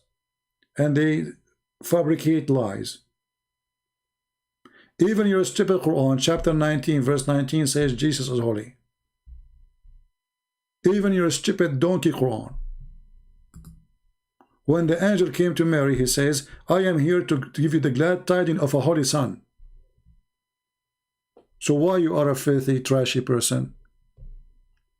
You are angry. I understand. You cannot refute us. I understand. You try to change the topic. I understand. But as you see, your religion is a garbage. And we have our Skype open for the last how many hours? Not a single Muslim dare to call me to debate me. Why? Because you know that you have the most stupid cult ever. Otherwise, your Muslim will be lined up to call me. If I am a person who have blue eyes, I don't speak Arabic, I am not an Arab, I am an American or a British, you Muslim will be calling me like crazy. But in front of me, you are terrified. You are terrified. So you are willing to insult a person. You Muslim claim that you respect him, that he's a prophet. It was your prophet who women they are. Actually, I can't say women kissing him. He is filthy. Nobody want to kiss him. He was forcing women to sleep with him. When Muhammad, he tried to force a decent woman to sleep with him, do you know what she said to him? A queen like me will go with a filthy like you? If you don't believe me, search it right now in Google. Or call me right now to show it to you. She described him as a suqa. A suqa. Not only filthy, the garbage of the garbage of the garbage of the society. Imagine how brave this woman is.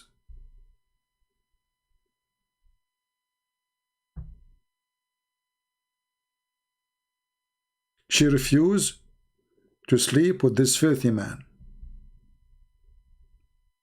No. Not only that, do you know that Muhammad, he have a wife, she left Islam, and she moved with someone, he is a Christian? Do you know that? Do you know that one of the wives of Muhammad, she left Islam, and she went with, she ran away with the guy who is a Christian?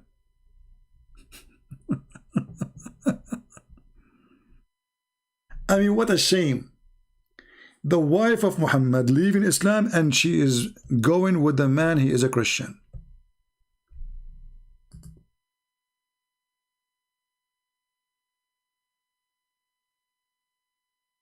Can you believe it?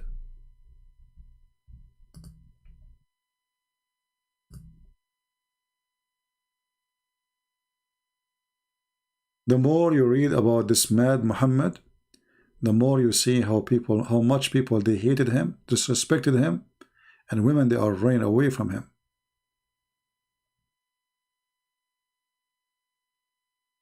Yes, exactly. She left with a Christian dude.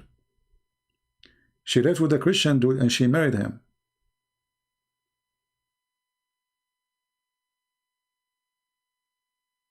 I mean, there's tons of information. You know, you see, when you sit with me here, you have to give me a reason to talk about things. Otherwise, we can repeat the same things. I mean, tomorrow we can say this, you know, you have to, like, I am like a library, and you need to touch the book, or give me a reason to open the book. So, this is why you hear things you never maybe heard before. Yeah. Well, they say that she did not, you know, but anyway,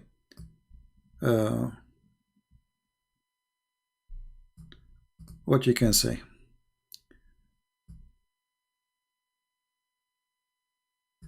Do we have any Abdul? Any Muhammadan?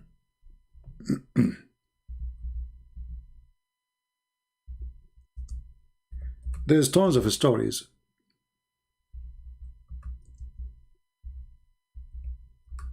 They bring nothing but shame to Muhammad.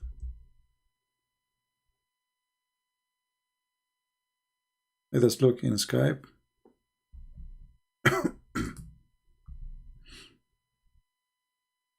Somebody's asking what is the name of the woman she took. Her name is Qatila.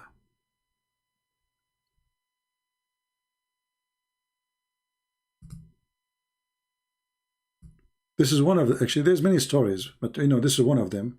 Her name is Qatila bint Qais.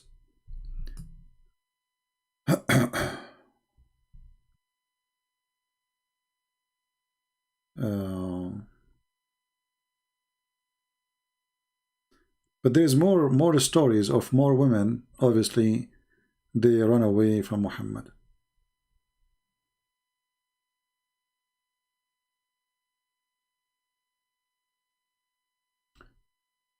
According to the Muslims, this woman Qatila, she even married the son of Abu Jahl. And the other woman, let me try to remember the name. I'm trying to remember.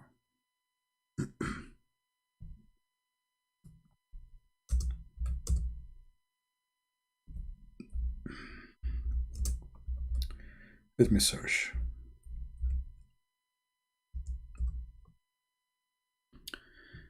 This woman, she went to... Okay. You see, sometimes, like, you know, the name just fly from your head. But maybe, like, just remind me next time, and we will try to find it. There's tons of stories about this filthy man, Muhammad.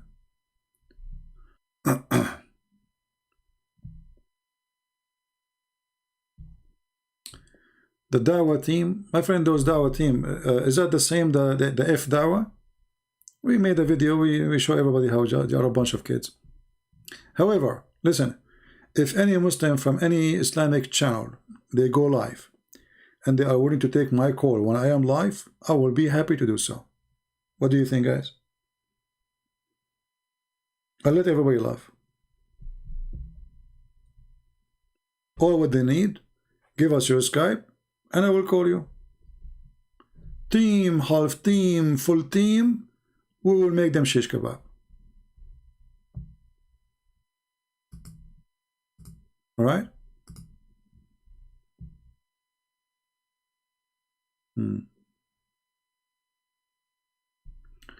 So guys, women, they were kissing Jesus by kissing his feet.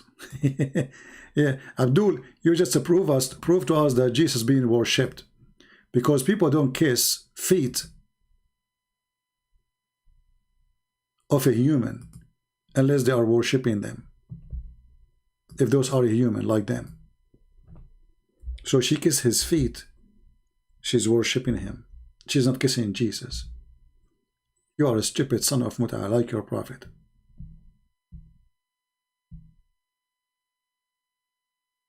And the Muslim, they say to you, where Jesus said, I am God, worship me. Where he said that? As you see, Jesus being worshipped wherever he go.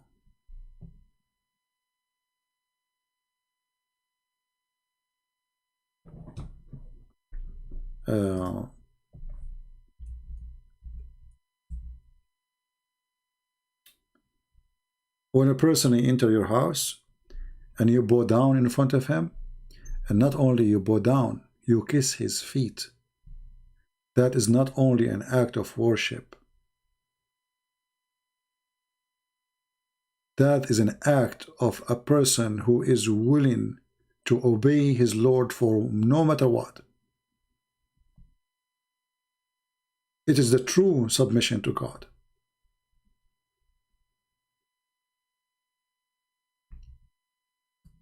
So when the Muhammadan, they say to you, where Jesus said, I am God, worship me, they are posting the verses for us. A woman, she wanna kiss a man, she will not kiss his feet. A woman who was worshipping Jesus is bowing down in front of him and kissing his feet. And me, myself, I will be so honored to be that person who is kissing the feet of Jesus. It's a dream. I wish I was there.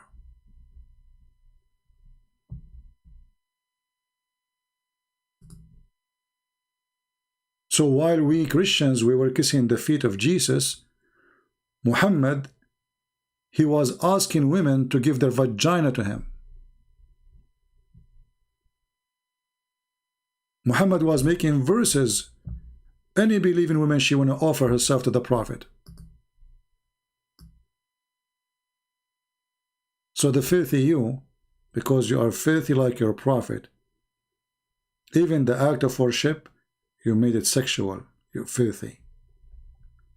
When the Quran and the interpretation says, if his eyes fall into a woman, her husband must divorce her, so the Prophet can have her immediately. That is your Prophet.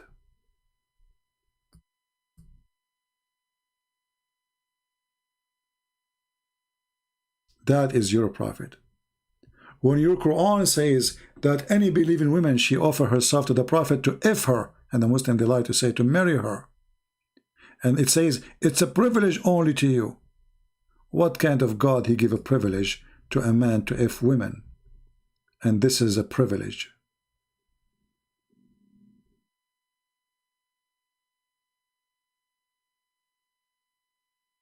Do you see the stupidity? A privilege? Isn't it obvious that this is made by the filthy Muhammad, giving himself a privilege about sex? Why a person serving God, he need a privilege for sex? You tell me. Isn't it enough that all the women he have already? Why he need more? Privilege?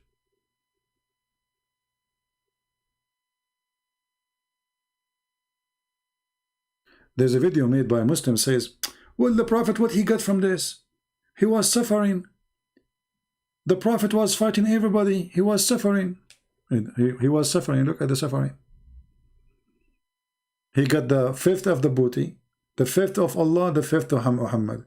He got the best of the booty, the biggest screen TV, the best of the women from the booty, which means beautiful women. And the top of that, any woman, she can offer herself to sleep with Muhammad. And it is a privilege to you.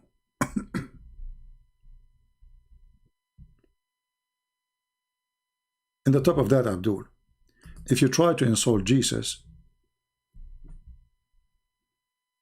that means you are insulting your stupid Quran, because your stupid Quran confirmed that Jesus is holy.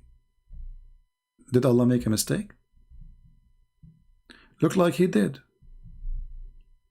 Because while your stupid Quran saying that Jesus is holy, the stupid you is spending his day trying to prove not. So which one of you is saying the truth?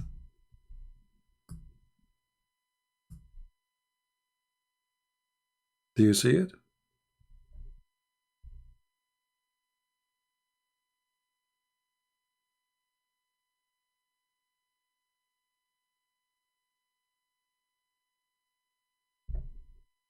Any Muhammadan?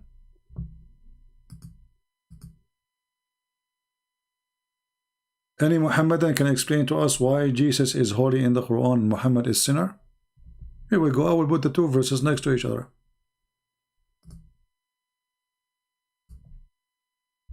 And not only that, Allah is asking other God, his name is Allah, wishing that he will forgive the sin of Muhammad. Chapter 48, verse number 2.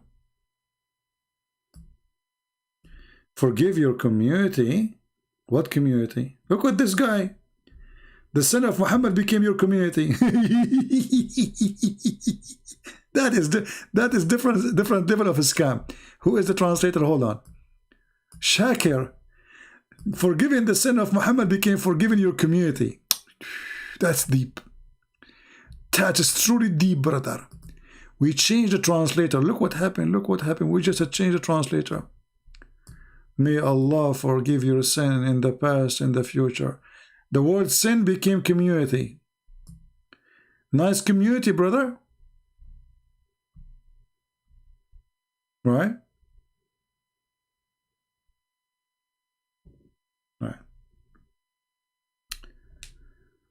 Any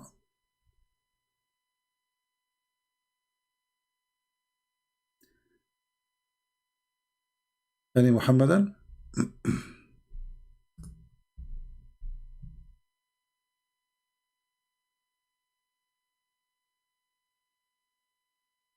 Nobody? Okay, look like we are out of, we are not getting lucky, but it's okay.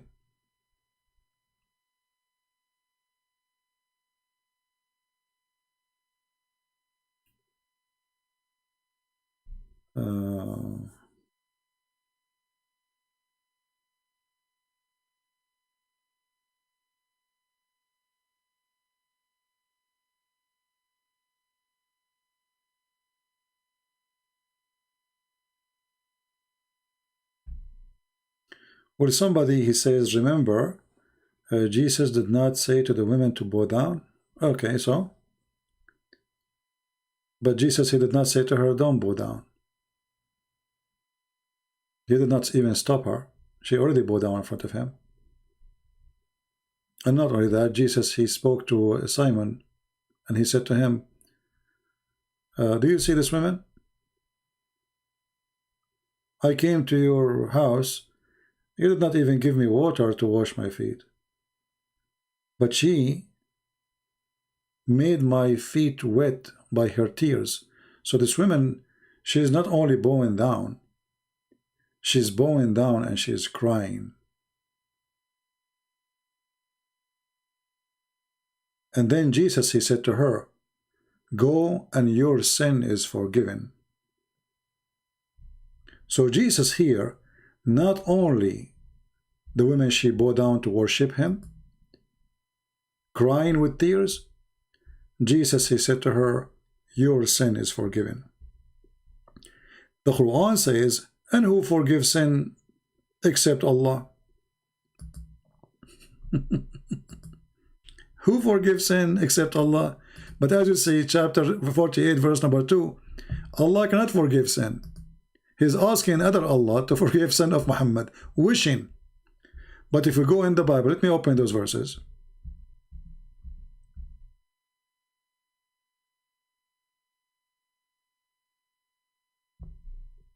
And you can read. And then he turned to the women and said unto Simon, see this woman? I entered into your house, and you did not even give me water, or even to wash my feet. But she has washed my feet with her tears.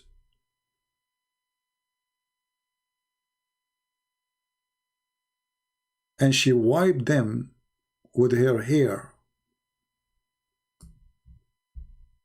So the Muslim, when he say what he is saying, he is just being a fraud.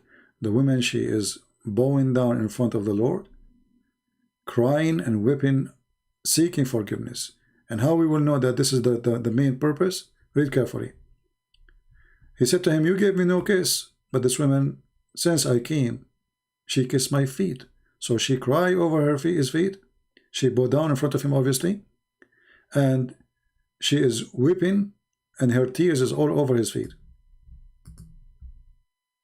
And then he said to this woman, he said to her, your sin is forgiven. This is what she is begging for. The Jews, when they saw this woman, she is doing that, they said, if this person is a prophet, because this is what they wanted to see Jesus, he should know that this woman is a sinner. And then the Jews right away, they said, who is this person who is forgiving also sin?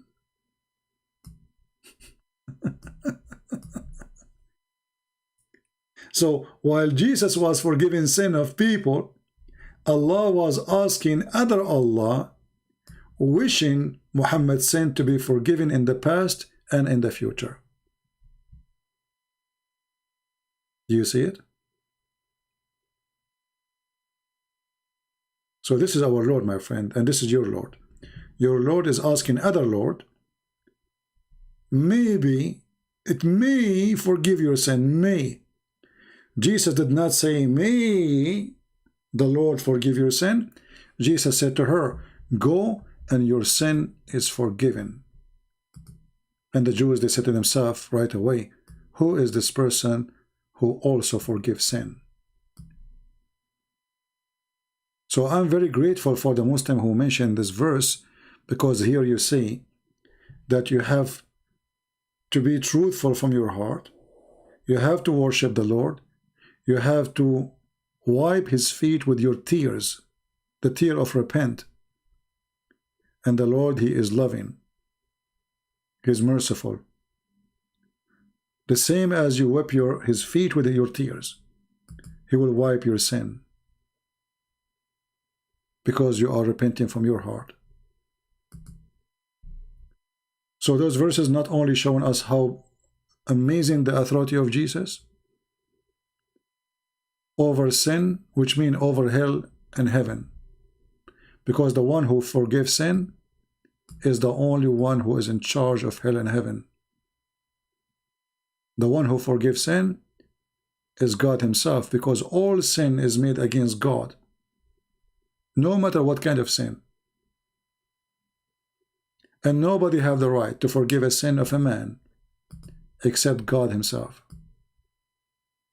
On the other hand, we see the God of Islam, he cannot even forgive the sin of Muhammad. He's making a wish. So with those great verses from the Bible, I want to say to you, thank you all for being here. Feel free to cut this video, make it shorter as you wish, make topics as you wish. Don't forget to subscribe to my other channel, Arabian Prophet, because we will start going there soon. And this channel here will be going to sleep for some time. So if you don't see us here, remember we will be in the Arabian Prophet channel. I want to say thank you, and I pray to the Lord that all the Muslims who they are angry because the truth is making them angry, I say to you, this is a good sign. Be angry because you feel that you are following a false prophet from your heart. Be angry, for anger is a clear sign that you are in disability. My Skype is open for many hours, not even one of you there to call me, prove me wrong. Why? Because you know I am not wrong. Otherwise you will never stop calling to bring victory to Allah. But you know that your Allah is fake and you cannot bring victory for him. Maybe you can do it by terror. But you, my friend, the Bible says, fear not, and we fear no one. Fear not. We don't fear. Jesus said clearly, fear not those who destroy the body, but fear those who destroy the soul. Always we will be victorious. Even when we are dead, we are victorious. For we are following the Messiah, and you are following a child molester. How in the world even you accept such a man to be your best man? If this is your best man, so who is the worst of you? What a disgusting cult. Thank you. God bless you all, and see you soon again. Christ is Lord, and Islam is a scam, and we prove it every day. Thank you.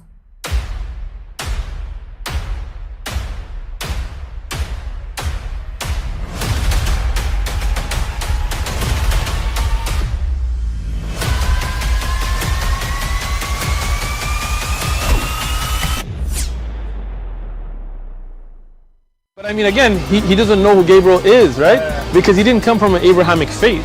The people of Mecca were pagan. Quran is mentioned, if this book was from other than God, they would have found in it many contradictions. If a book is without contradictions, that has no bearing on whether it comes from God or not. I've had phone books that are inerrant, but I certainly don't think God gave them. That we believe without understanding. The brother asked a very important question, that most of the scholars say that listening to music, watching movies, and most of the television programs, they're haram. So how can we have fun? Let me tell you, brother, at the outset that having fun is permitted in Islam as long as the fun is halal fun. That the standard narrative has holes in it. The Prophet tells us because Satan or the devil sleeps over our nostrils. Those who oversleep and not pray Fajr on time, Satan urinates in their ears. I really do think Jesus was crucified and that he really was dead and buried. He thought that he was a son of God in the sense that he was specially chosen by God. I think Jesus really did think he was going to be the Messiah, the future king of Israel. I mean, that is, after all, why they crucified him,